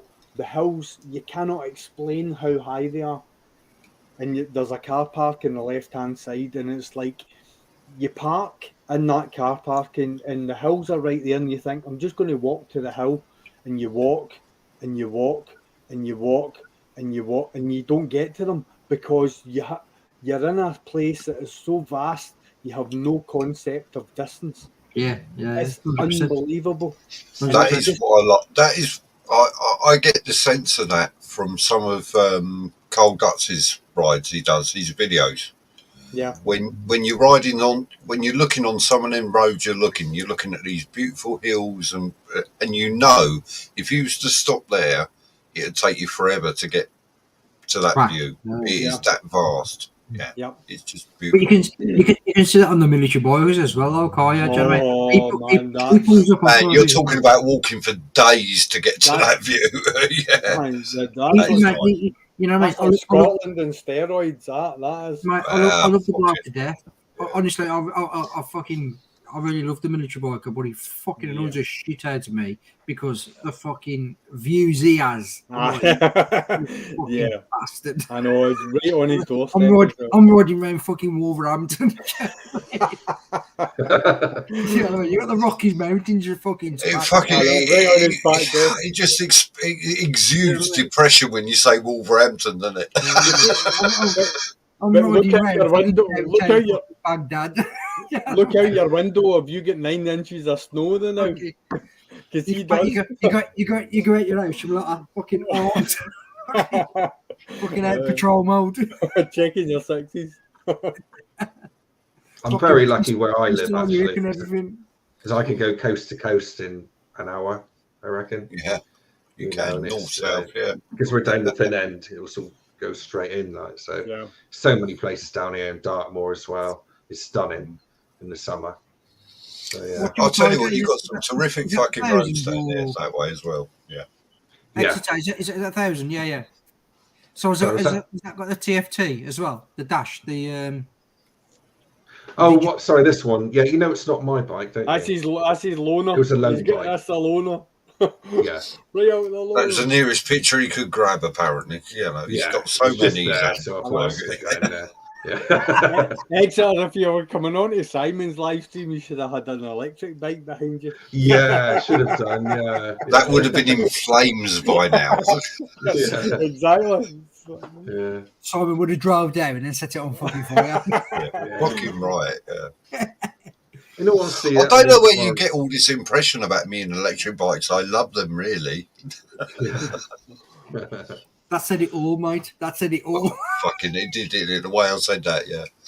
They was talking in work about parking bays in work, because we got a parking problem in work. They was talking about parking bays, and the male centre manager is getting his own parking place. And his assistant said, because he's got an electric car, I said, yeah, I'm going to get my own fucking electric parking bay there. Nobody can park in there unless they've got an electric vehicle. I said, do you know what? He said, what? I said, one day you're going to turn up, my fucking bike's going to be parked in there. Oh, you can't park in it, it's not electric. I said, I'm going to be charging my fucking battery. Fuck off. Yeah. Mate, I do think it's not the way forward. It's not the way forward. No, I'm well known for that view. Yep. It's a progression, but it's not the way forward. No, it is not the end result. It is not where you're going to be. Electric vehicles, I'm sorry, if you are talking about saving the environment, the electric vehicles are not the answer. It's worse than petrol. They are. I'll tell you what is more, or what has got a less carbon footprint than buying a brand new Tesla today is buying a 1980s XR3. I had one. It's true. It's been proven. It's like a fucking hairdresser's car. But... Yeah.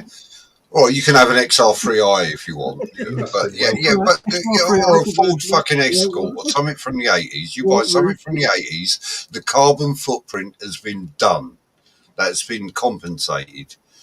So all you're putting out in the air is the fucking carbon from the exhaust, which is next to fuck all compared to what an electric car will. Mate, an electric car built today, it has a bigger carbon footprint than buying a fucking Escort from the 80s. Mate, I was talking to a bloke today, and we was on I can't remember what stand it was on, but it was like a zero stand or fucking summit. And I was on about the weight, because it was on about the GS. And I was like, yeah, you know, it's fucking heavy. It's an heavy bike. It is an heavy fucking bike. Do you know what I mean? And then he was like, yeah, this is, I can't remember now. It was like 222 fucking pound or fucking whatever it was. And he went, try and lift it up. So I stood, I've dropped my bike. So I stood there, lifted it up, and I was like, fucking Jesus, fucking Christ. Mate, honestly, I struggled. I got it up because there was a fucking crowd there. I got it up. But fuck me, mate, it weighed a fucking ton. That day weighed the same as my fucking bike. It probably did, but the weight's distributed more evenly. See, that's the thing. It's like I've got obviously the ZZR 1400. My mate's got a GSX RFO, and we swapped bikes, and we were parked in the car park, and he walked over to my bike, and without a word of a lie, when he lifted it off his side stand, he nearly threw it over the other side because he expected the bike to be heavy. The ZZR 1400, the weight's low down. You only feel the weight when you're braking. It's like there's a misconception with the 1400 that it's bad in corners. Oh man, there's a lot of people being surprised about how good it is in corners because mate, I did the TT a fair few years ago. We went out with a couple of races and we got given a ZZR 1400. I think it was 2018, 16, 18, something like that. And mate, we was thrashing around on that. The two up, mate, and we was getting a bit of a lick on. Yeah, we was getting a bit of a lick on. Two up, and we had a race with a CBR 1000 RR, and I was riding. My mate was in the back, and we had a bit of a play for about, I don't know, 15, 20 mile. And we pulled in this little village.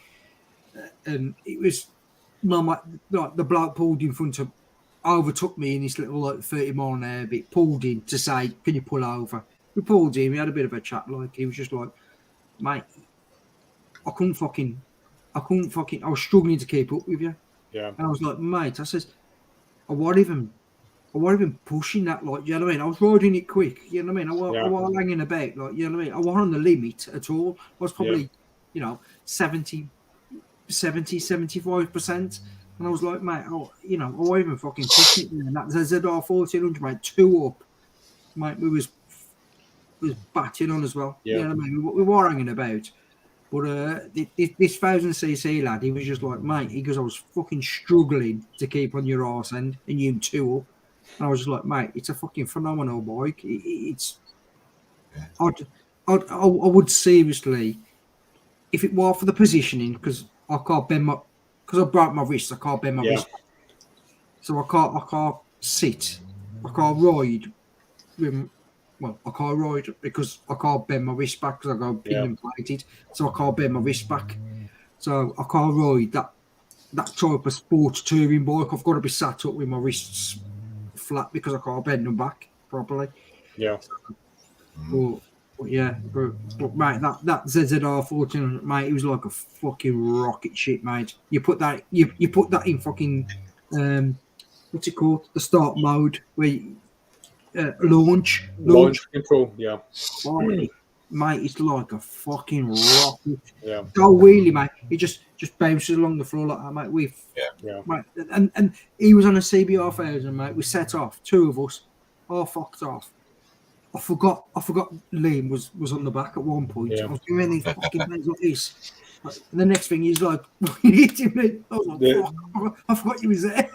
when you start pushing the ZZR on, the induction whine off the induction is just like wild. Mate, it handled amazing. Yeah, amazing. Of race bikes, mate, that are fucking worse than fucking that, and they've got like holding suspensions and you know what I mean, fucking GPS fucking tracking and fucking all this shit, mate. And that handled like a fucking dream. It's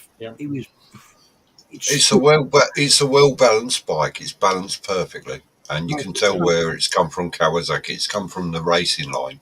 Yeah. Mate, it pulls like a fucking train as well, mate. It'll fucking take your arm off. Chris, what are you drinking there? What's that fucking hot chocolate? What are you drinking, Chris? He's on the Horlicks. Yeah. It's vodka and Coke. Yeah. Horlicks with 2 sugars, that means in Scottish. No, it's even gayer than that, Simon. It's peppermint tea. I'd like to welcome Chris to the LGBT community. It settles my stomach. He's got the bike. He's got the bike for it. He's got a Honda. Yeah. Don't start on that. I'll rip any of you pussies in that 600. You reckon? Aye, on the twisties, aye. No, you. Yeah. I'll tell you what, you're gonna lose to one adventure bike and one fucking sports tourer. I'll take you in that shitty GS though. Okay, let's make a date. Right, when up there next weekend. I'll make Gretna Green next weekend. No. Get your ass up here, right, and I'll take you down the roads that I know. Okay, yeah. Bring your ass down here. And I guarantee you're going to struggle to keep up with me. Am I? Aye. On the roads that I know. Should we do a top gear test on it? We do like a 0 to 60 and then a stopping. And see if you come up, right, and you overtake me in this road that I've got in mind, then I'll shake your hand, mate. I'll take my hat off. Okay. Really well, like, right, and you don't know the road is called his driveway, and you're not allowed on it because the gate's shut. You don't know the road. You've never drove down it before. There's no way you're going to do it the speed that I'll do it at. No chance. So I'm on a GS, and you want a I'm full of shit, by the way. I'm really crap on Is my that a bike. Honda 125? I'm not sure. It's a CBR 125. I'm not that fast. I'm not even that fast. I just like enjoying it. You put the challenge up now. Yeah, he's up there. No, but challenge is up seriously, there. right? No, but I sounded like I held myself, and I was like, I sound like a total dick. But fucking, there is a road where I reckon I've been down it that many times. For you, can do it your first time. I'll be impressed if you can do it at the speed that I can do it at. So if you give me one run, and I know, and everybody out there, Peaky's been for track days. You used to race bikes and stuff. It's fucking. I'll fucking lick you. I've had my license for a year. A recce run. No, you don't get any recce runs. It's fucking first time. No recce runs. Okay. You don't know the road. You've got to try and keep up with me. First time, I bet I'll overtake you. First time. If right. Knowing that GS, you won't. No chance. It's got a top speed of 110 mile an hour. I can round the corner. 139. Top speed of sorry, did someone say top speed of 100 mile an hour? My bike, aye. No, it's 139 actually. 110, 120, I think. 139? Yeah, my bike does that in third gear. My bike does 165. Mine does 140. Well, 139. I've topped it out 139. That's as fast as I can go. 139. Because it's restricted. The videos that I've watched, that's what they say. They say it can only do 100. It's meant to be more for acceleration rather than top speed. That bike. Talking shit than now. handling. I direct you to the comments. What's going on here? Chris is slow. Who said this? John Diehard. John Diehard and his CD500. John, don't even get me started, son. He said he had Chris said he had these slippers on. John was on the C90. He was in his Spanish safety gear at the time, flip-flops and white socks, wearing a swimming cap and a nose plug. I honestly, right, in all seriousness, I'm not that fast. I'm not that good, guys. I'll tell you what, do it and race for pink slips. Go on. I'm not racing anybody. I want to live. I want to live. I'm not racing. I'm agreeing. Chris, you threw the challenge out there. He's fucking accepted it and he's going for it, mate. I was all having a laugh. If he wins, he gets that fucking thing that's parked behind Just you. because he's suicidal doesn't mean I need to try and kill myself as well. Yeah. Fucking... Mate, I'll be all over the back of you like a fucking rash with your arsehole. I'll tell you, it'll give you a reach round, then he'll overtake you and win. That's it.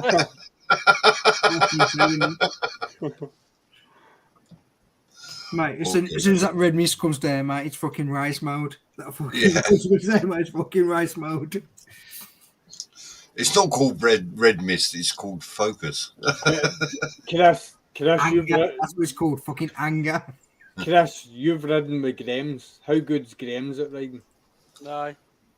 Seeing the really, really twisty roads, I can keep up with Graham's. So Nice. Ask him, phone him, ask him. No. Fucking can, he'll tell you. Do it. Yeah, but he's got. I'll tell you what, this is a challenge being thrown down on it. It's got to be done. Fucking BMX on fucking stabilizers.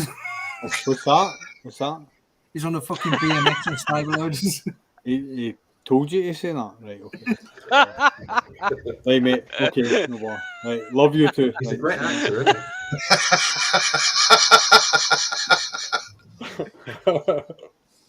he? Mate. Should be on Coronation Street. What? Oh dear! I might have to change the title to this live stream to 125 challenges at 1250. No, do you know? I had a thought. Wanker band. Fucking challenges the fucking. I'm not scared of the GS. I've already raced guys. The GS. I've already rode guys. The GS. I know what they're all about. I'll meet you tomorrow. I'm not scared yet. Oh, you two shut up, Stu talking. And I'm fully aware of how good the GS. I'm fully aware it's the best all rounder. It's so great. It's great. We can all go and we can get our rucker gear on and fucking travel around the south of France on our fucking GSs. Don't forget, bring your sandwiches out and that. We can all sit with a fucking motorbike in our back, not a fucking ride it, and think we fucking Valentino Rossi. Mate, I can have this bike out the house in 5 minutes flat.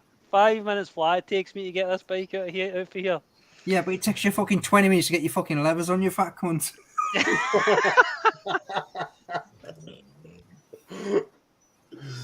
I'm only joking. I'm actually ashamed to admit this, what I'm about to say, right? But I don't own a pair of leathers yet. They've not found a cow big enough. Yeah. Just do them knee sliders.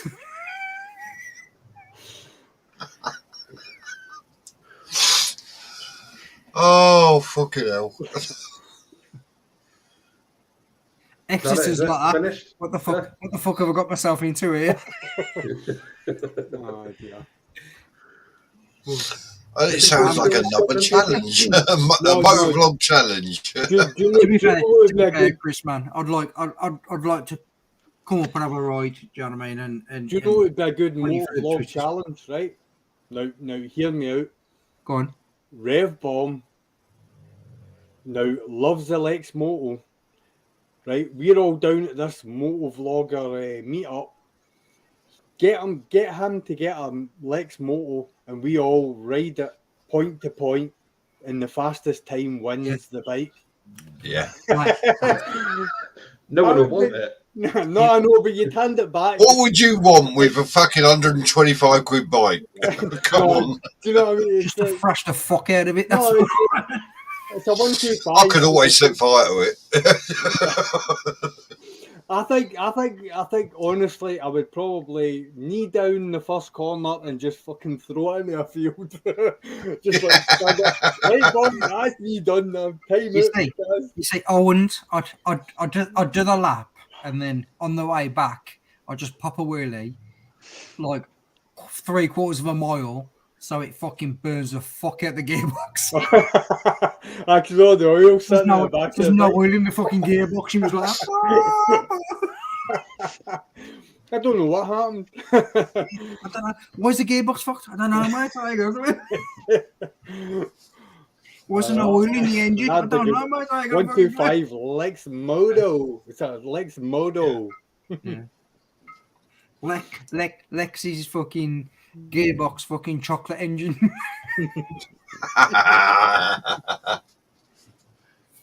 But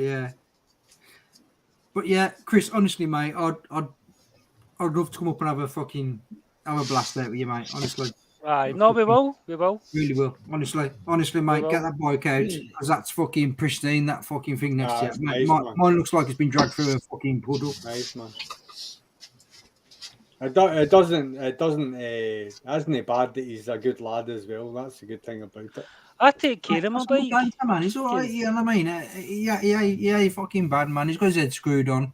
Yeah, absolutely. You know what I mean? That's a good thing about it. It's like when you listen to the way he wants to progress in his biking career, it's fantastic. He doesn't want to jump onto 1,000 straight away and stuff like that. There's so many people that have just 1,000 cc. That's all they want, and like they're the ones that unfortunately were mourning the loss because their talent has not exceeded their ambition for riding bikes. So, look, Chris, you're on the right path, mate.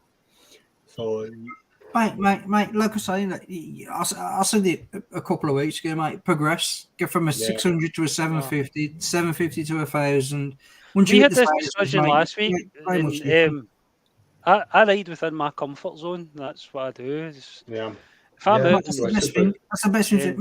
Mate, the difference is, mate, is when I raced, I take. I risked a lot. But see, riding on the track, right, and riding on the road, it's two different things. It's not even in the same planets. It's two different things. I'm slow on the road, mate, because I'm worried that I'm going to hit a fucking tree or a fucking lamppost or. Man, I'm slow as fuck. Do you know what I mean? Get me on the track. Every time I leave that front difference. door with my bike, I get a lecture off my missus saying, "You need to come home. You need to come home. Be safe and all that." And she basically every single time that's what I get. Chris, my wife always says to me, "Where is it your insurance policies are?" That's right. When I'm in the loft. What box are you in the loft? Is it the left one or the right? That's cool. Yeah. Well, say bye bye to dad, kids. But at the end of the day, mate, you're doing it in the right manner, mate. Yeah. And you know you've got to, and you're doing your channel in the right manner as well. Do you know what I mean? You've done the research. You've had a look at the cameras. You've had a look at your bike. You've had a look at how to vlog. You've got involved with people already doing it. You've got to do your duty. No, I don't. It's all right. I'm in the sort of the planning stages, the early, it's in its infancy. I'm still trying to work out how to get the footage off my Hero 7. I designed these channel logo on our last live stream. Live. I'm just doing it for a bit of fun, you know. But you'll be great at it. I know. Just see, listening to the way you speak live, how natural you are. I know how good you're going to be on a camera. You're going to be fantastic because your wee observations are just spot on. You'll tickle a lot of funny bones. You really will. I think you will pick up. You'll pick up very, very quickly once. And it doesn't have to be fancy editing. It doesn't have to be 360 cameras. It doesn't have to be any of that. Just you, your bike, and just your personality. That's kind of what I think. It's more. I feel like people get the not to put anyone down or anything, you know, but just people. I think they fixate so much on having really good camera quality. I've got to be 4K. I've got to have amazing sound. I've got to have all this. Got to have a drone. I've got to have all this stuff. And it's more to do with your interaction with the audience, isn't it? Yeah, 100%. 100%. I don't know. I mean, I'm no expert, but I just think. Can I give some advice? I don't think I'm going to because I'm dead nervous and just thinking about doing it. I'm shitting myself. Can I give you some advice? Yeah, like, this was given to me, even on YouTube. You be you. I was in the car. I went out. What do you about what everybody else thinks? You do what? I took my GoPro out tonight, right? Just in the car, and I drove to my grand's house, and I was kind of practicing as if I was riding my bike, and I was trying to talk and stuff, and it's really more difficult. It's difficult than you think. Because it's like mate, I said to a lad the other day, like we was talking, and he's just set up his YouTube channel. I mean, you've just got to make shit obvious what you say. If you're looking at something and you go, "That's an amazing view," then you need to say, "That's a fucking great view." But look at that overtake. He's a cunt. He's a twat. But overtake these now. You know what I mean? It's simple. See, on the other hand, see when you're fucking 20, 30 mile an hour too hot into a corner, you can't say, "Oh, for fuck's sake, I'm going to have to fucking..." Because, like, that's all the shit I edit out. Do you know what I mean? It's like right at the start. It's like because sometimes you're thinking about the next thing to say and you miss time what you're actually meant to be doing.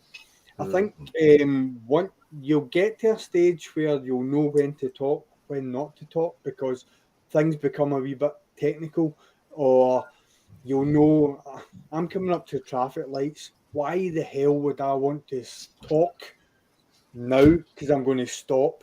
I'm going to be sitting. All I'm going to be doing is looking right and left, and I'll just chill out and whatever. So you tend to, when you're vlogging, you'll pick and choose when you want to talk. I tend to want to talk. See if I've just come out a corner and I'm coming up to a line of traffic and I see the road's clear ahead and I know that I can overtake it. Hi guys, how you doing? Zhead here, and I've overtook and I've got back in, and that's my intro. Yeah, I do that. Yeah, similar sort of thing. You know what I mean? And it's like wee things like that. It's picking wee moments and picking wee. And that comes naturally. You can't really plan that, though, Stu. No, can you? I no. It's like you get the feeling for it, and because I think it comes from watching hours and hours of yourself and knowing what's good, what will look good, and what will not. And before you know it, you'll build a picture of how you want to construct your next vlog. So basically, what you'll do the next time you're out is instead of having 3 hours of footage, you'll maybe have 1 hour, but it'll just be cream that you're picking from and not just all the exactly 3 hours of. When it comes to talking over videos as well, it's got to be really natural. It's got to be like you do it all the time. Yeah. And I always talk a lot when I'm riding anyway. I'll be picking out things and I'll be doing things and I'll be saying things, and that's because I've done my advanced pursuit training with the police, where you do the talk ride. So it's a mental observation thing, Simon. Yeah. So you're calling out everything you see. You're calling out everything you see. Now, what I decide in my head is, right, I'm going to call out these shitheads or these bellheads, and I'm going to call them out before I get there, and I'm right every time, and this is going to happen. And you develop a rapport where you're doing it so naturally that it's, this idiot on this roundabout is going to cut it, and he's going to straight line it, he's going to do this, he's going to do that, and he fucking does it, and you've nailed it, and you got it on the video. But you might say that 10 times, and it doesn't happen. No. It's like that one time you say it and it happens, that's fucking cream. That's just perfect. But that's when you ride past and you kick the fucking wing mirrors off. I was out. No, you don't show that on video. No, I was out in a ride out with Lockwood and Ayrshire Vlogster, and we were going up the Duke's Pass. So I'm talking about this and I'm talking about that.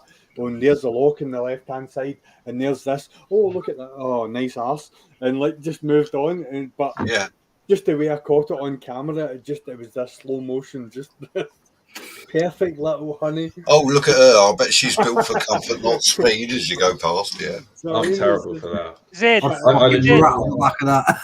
Yeah, Zed, terrible. Do you still enjoy vlogging, like making videos and get out on your bike and making? Is that? Do you enjoy that, or do you know what I mean? See what you're saying. You're thinking about giving it up and all that. You've had thoughts.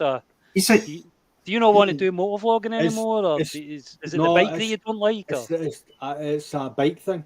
That's the thing about it. It's like. Do you still enjoy making videos? Oh, 100%. See, the thing about it is like, see, even if I decide that I don't want the 2 bikes that I've got, I will make videos one way or another, regardless of whether it's on a bike, on a motorbike. It might be some other form that my channel's going to have to adjust to, or it might be a different type of bike altogether.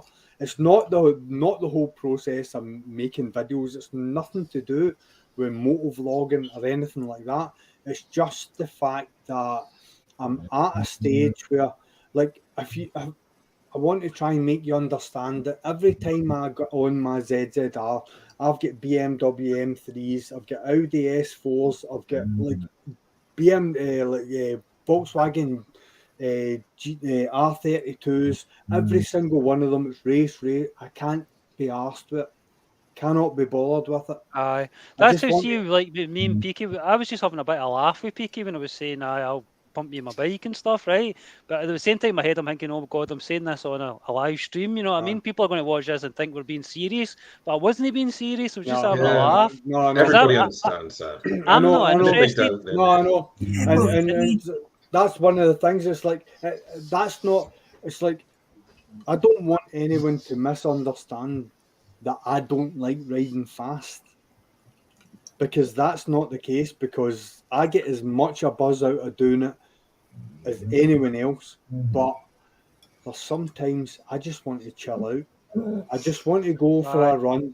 Zed, I want to go out with you on the bike, man. We'll have a nice run, just nice chilled out, and just enjoy it. We'll have a good stop off, get a bite to eat and stuff. Yeah, I'm not really into all that. riding fast. Never have been really. Yeah. Well, I wasn't as a kid, but some people's idea of going fast is different from others, and my idea of going fast is like I've told you before. See the way Lockwood rides? That's perfect for me. I get a wee buzz out of that, and it's fun. And you go around the corner. It's good fun. Yeah. But I've been out with other guys where you're just like, you're grinding your teeth. You're like, no. You're like, Living oh on my the edge, god, pushing it's yourself, like, it's scary. Yeah. Thing is, Chris, is that with all the YouTube thing, we've all been where you are, and you have to sort of just dive in really and make some shit videos. That's the truth of it. Look at some of my first videos. They are really shit. Look where I am today. Yeah. But you just got to, do some shit ones and then just keep going. Chris, you're hilarious. Zed, I'd love to get riding with you. Honestly, man, I think we'd have a good time. See if we can just a nice chilled run. No, just you know what I mean. Exactly what you're looking for, because that's what I want as well. Like, Chris, you're funny, man. You're funny, Chris. You are. What have I done? Yeah, but you don't realise how funny you are. And that's what I'm saying. That's why I think the YouTube channel is going to be brilliant, because it's unconscious humour. Mate, your sense of humour, the way you deliver, it's spot on. It's going to sound negative, but it's a positive. You're halfway there. How dry you just said that was. I totally missed that. Quality. Really, what did I say? What happened? Watch it again on the rerun. Yeah, mate, it was just like, yeah. I'm gonna race him, but he's wank. What? I just want to ride my bike. But I feel as if me and you, Picket, are at that point in a relationship now, where you know what I mean. We can go there. We can step that to that point. We can have that chat. Send me a private message. You've got to send the pics. You've got to get in these friend zone. A normal Picket. But nah, honestly, Chris, mate, you've got a bit of a talent here, mate. Stop saying that. No, you have, mate. You got a bit of a talent here, and you keep showing it off. Shut your legs. Yeah. It's my body's all sore for working the day. It's just that's why I'm wriggling about in this chair. See, when I went upside down in it earlier on, I was trying to stretch my legs and my back out. That's what I was doing. All right. That's been leg and back day. Yeah. Before I turn my camera off, I was teabagging you in the fucking background. Right. Some of us have been up for nearly 23. Oh, fuck me, too long. Right. I'm going to start closing up the live stream. So I'm going to go around the room. I'm going to get each and every one of you to tell me about yourself, where you want to go and what you want to do. So I'm going to start, as we do, with Chris. Go on. Right, well, I've got a channel, but it's still in its very early development stages. So the men in the white coats, we're still in the lab just now. We're working out the finer details. And, but if you bear with us, we'll have a video out soon. And that's it, really. So I don't even have a channel yet, really. But sort of, I'm in making one. We're waiting for you to birth. There you go. Yes. Or bath. How many people are watching? But fuck me, not enough. Two people. This will get picked up on a rerun. Trust me, Exeter. We'll push your numbers. Trust me. But I'm still trying to work out all the software and stuff and editing and stuff and all that sort of stuff. I don't know how to do any of it yet. Mate, get yourself on Filmora, mate. Get yourself on Filmora. It's fucking easy, mate. It's so easy. Don't start paying for shit that you don't need. You know what I mean? You could like. I don't know. I had a recommendation off of somebody for some software, and I was having a look at it earlier on, and there's loads of good. Mate, honestly, I use Filmora. I use Filmora 11, mate, and I pay like £7 a fucking month. Do you know what I think it's like? But I think it's like I remember when I first started motorbiking, right? And I remember the first time I needed new tyres, right? Yeah. And you go down the local haunt, you go, what kind of tyres should I get? That is the worst. See, you talk Kind of walk into a worries. group of motorbikers and I ask know. them what kind of tyres to You get. almost can't Oh, breathe. You almost open can't a breathe because fucking there's a minefield hundred there, guys. aye. There's a Oh, hundred guys That's just doing this. That's like going for a fucking blonde or a brunette. absolute Yeah, nightmare. definitely. Everybody's got a different opinion on it, and it's Tires. aye. You need Mozilla. When you come to tyres, get it's your the ones that Michelin. suit you. There you go. Use them. Battle Excellent axes. fucking You're face, going to mate. get your knee down. Is You it might miles? come Is it miles you want, son? What is it you're Aye. wanting with the bike? Get the Is it cheapest on the one, back son. wheel? Are you It's going to like wheelie? Parliament. Do you really need a front tyre, son? Is it up in the air? What is it you're doing? Oh, my head was spinning. See, after listening to everybody about tyres, it was just like, I know. No, but Simon, you're going to have to get like a hammer and say, order. No, but see once the I just let tire, them fucking go. see once the tire discussion This is dies good. You down, fucking Chris. bunch of fucking ball bags. Once Right. the tire Peaky. discussions die down, ask them Stu, about oil. shut up. Right. Peaky, over you. Tell us about you, your channel, and your charity ride. Right. So, I'm the peak biker. So, my charity ride is 4,300 miles around. Oh God, here we go again. All right. Exeter, shut you're on it. You're on it. Oh God, Peaky, come on. So, what do I want for my channel? So, my channel, I like to be able to give back to charities rather than take the money myself, and be able to give some kids, disabled kids or whatever, the opportunity to go and do other things that they won't be able to do. So for my channel, if I get to the point where I'm making some money, I'll never take the money. The money will be given back to charities. It will get put in my arse pocket. That's as much as I can say. Good man, Peaky. Right, Stuart, I've clicked on the closed caption editing. Start talking. I'm going to be very. Hi, my name's Stuart. Zhead Motovloggers. I've got a video out just now, right now, about Scottish independence and William Wallace. It's not political. I must state that straight away. Although the comments might actually prove otherwise, but yeah, it's just all about going out, riding, talking, and expressing the opinions of the day, right or wrong. It doesn't matter, as long as you enter the discussion. That's the main thing with me. Yeah. Shall I jump in? Right, yeah. Before Exeter starts talking, I'm going to say the biggest channel we've got on here today, Exeter channel. 11,000 Rider, subscribers. sorry. I just had a look. Yeah, it's the biggest, the biggest subscriber count, the biggest channel we have on here today, Exeter Rider. Tell us about yourself, man. Yeah, and whilst I'm on that, actually, and thank you very much. That's very kind of you.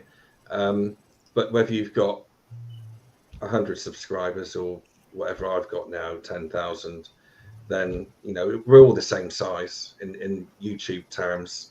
Doesn't matter a shit. I know people who've got 300,000 are snobby as hell about it. Not the way to be, is it? Yeah, I don't know where I was going with that, but anyway, I've got the Exeter Rider channel, reviews, trips, blunders. Simon, is that fair to say? Yeah. Yeah, loads of bloopers, and yeah, it's just something I love doing, something I enjoy, and yeah, there you go. Thanks, Simon. Oh, I really bigged you up, and you really let me down. Cheers. I think you went down. Obviously, Exeter, I had fucking too many fucking bits. No, Exeter, I understand Exeter didn't want to go down the Billy Big Boys route, and he played. Yeah, he didn't. He was humble. I like it. Yeah, we're the same, aren't we? Let's say, I think, whether you've got 100 subscribers, 10,000, whatever I've got, it's nothing. It's nothing. We're all on the same level. You see, all I can say is I've met Mr. Exeter Rider and he bought me a coffee. Yeah, that's it. Yeah, that's lovely. I'm Exeter Rider. How you doing? What's your name?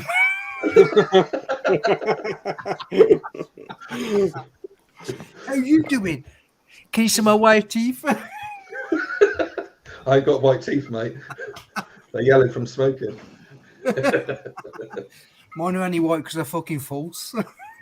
If you get screw in speaking, Yeah. what's When that? When I was 17, right, here's the story. Before we go, here's the story. Right. So when I was 17, I was in Northern Ireland. It was on the Orange Marches.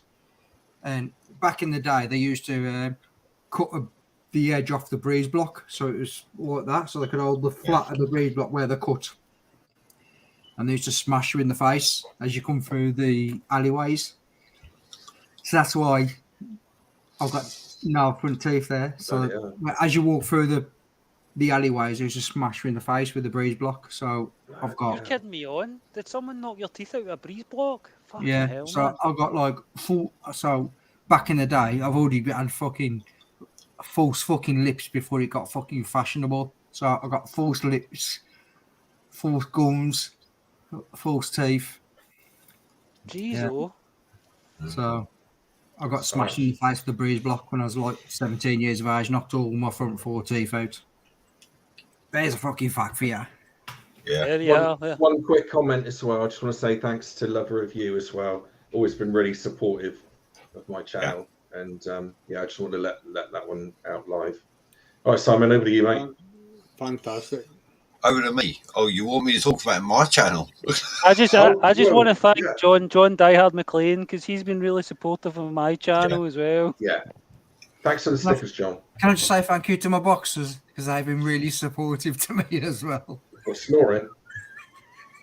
Even though he made up a lie and says he overtook me 4 times when we went to Skye, but still we'll let that slide, John. Yeah, but he said he was riding like fucking Miss Daisy and you had stabilisers on. On his 47 bhp 500 cc. Yeah. It's like a kindergarten, Simon, isn't it? He said, it's like herding fucking cats. It's like I'm at work again. It's like... I said you only had fucking 2 gears. Simon, you love it. You do it for free. Over to Simon. Simon, I'll give you permission. Come on again. You can close your live stream. I'll tell you what. I've got the power. If I wanted to, I could fucking mute all the fuckers and go right. I'll say what I want. This is Simon GTR. He's got a wee catchy jingle at the start of his channels. It's really good with the guitar.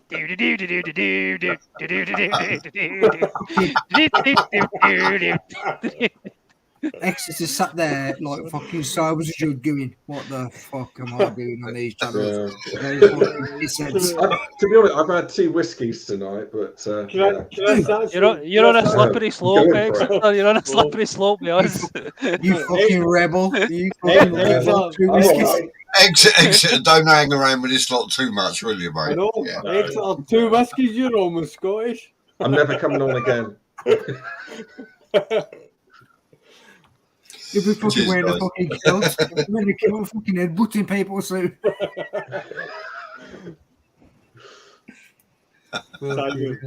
Brilliant. Anyway, yes.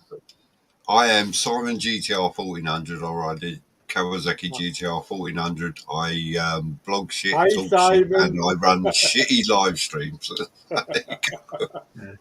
Simon! Scraping all the barrel until you get on. I do pissed up live streams. Fucking didn't I just?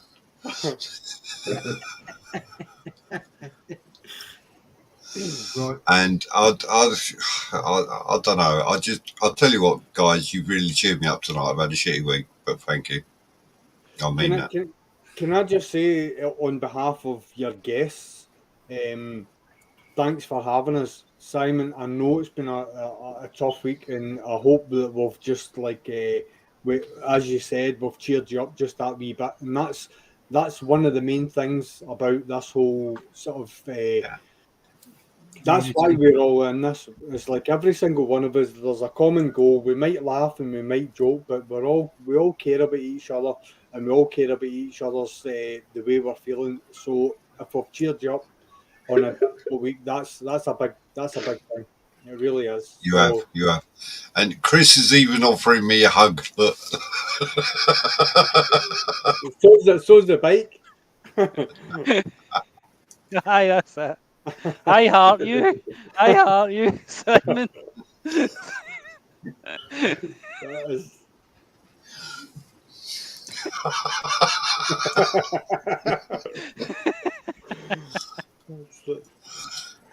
I don't know if I got the giggles because I'm drunk or I got the giggles because you lot are funny, but there you go.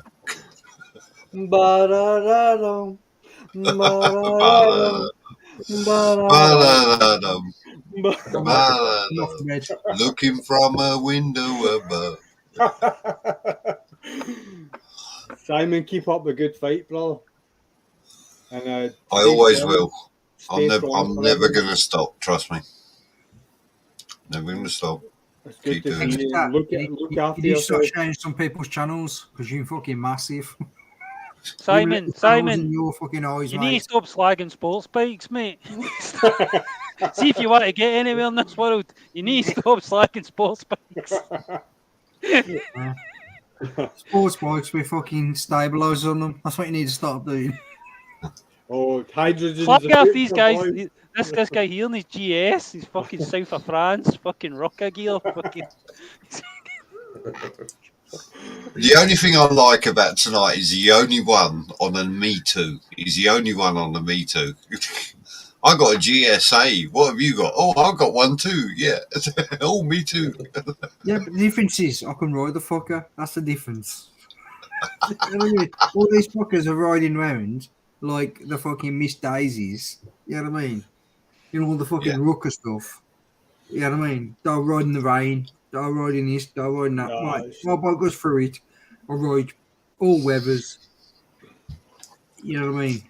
Yeah, I ain't going to go out if it's fat. Picket, like Chris will testify. We go to a car park at Tyndrum. We go to one in Inverary as well.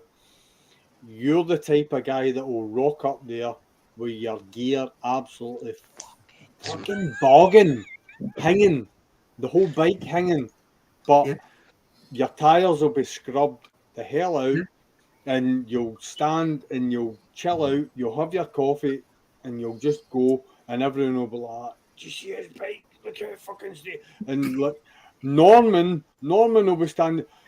I mean, he had a GSA 1250 and he hadn't even washed it. It was disgusting. Did you see the state of his wheels? Oh my god! I only wear my waterproof gear for 3 months. He looked as if he had it for 1 year. do you know what I mean? Mate, you live the life they want to.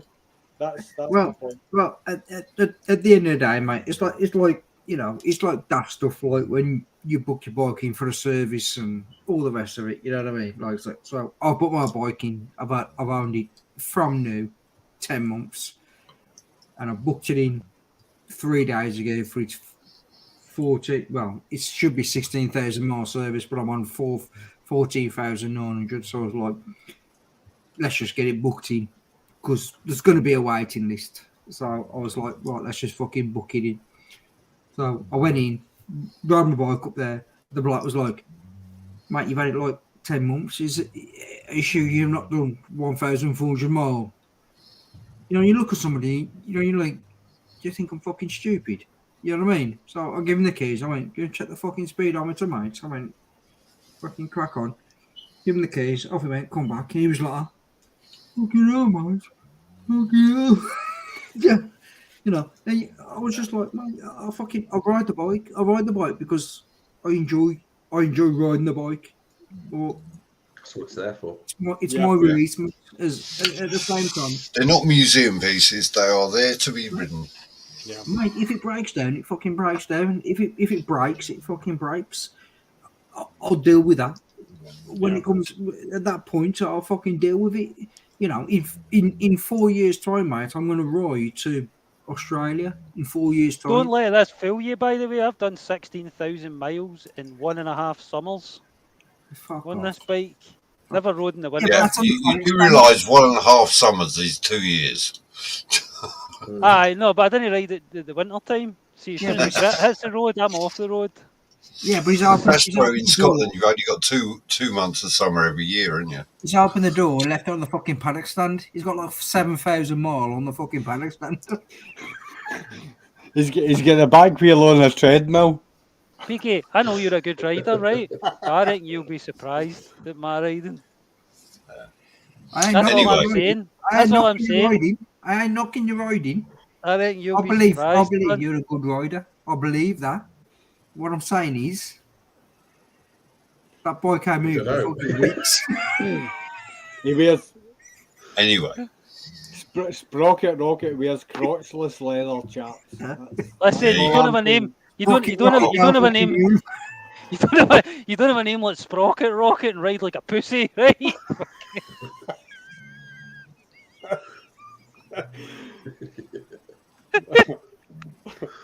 That's the most dickish thing I've ever said in my life. I love it. Right. Rocket don't move. Mate, you need that on your fucking sticker. Rocket don't take no fucking prisoners, right, bitch? Rocket don't move. That's what you need. Oh dear. You're gonna meet my anyway. pain.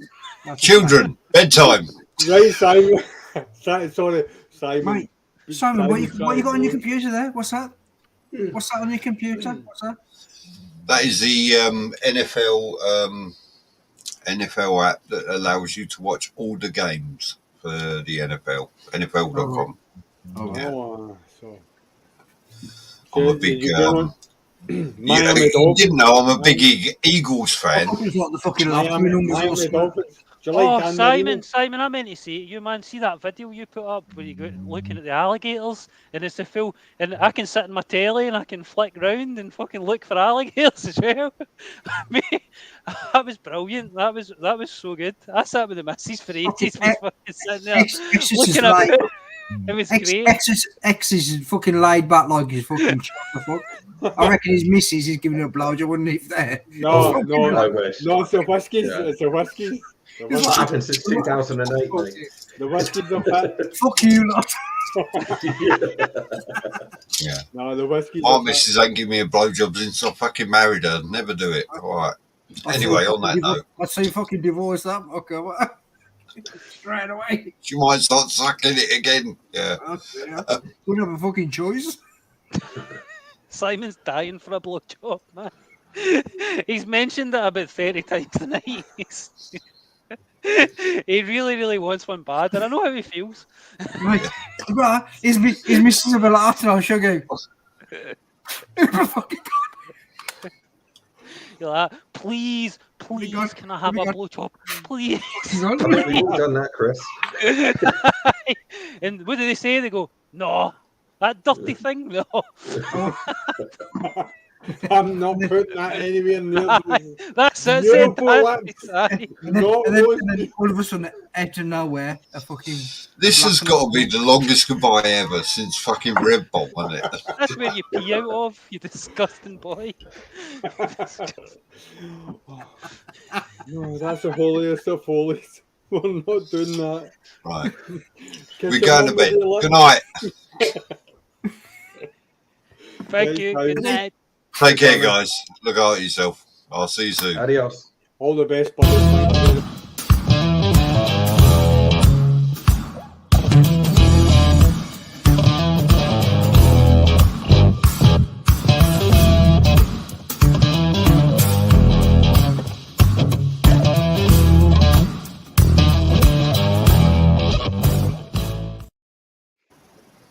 Hey, Sam.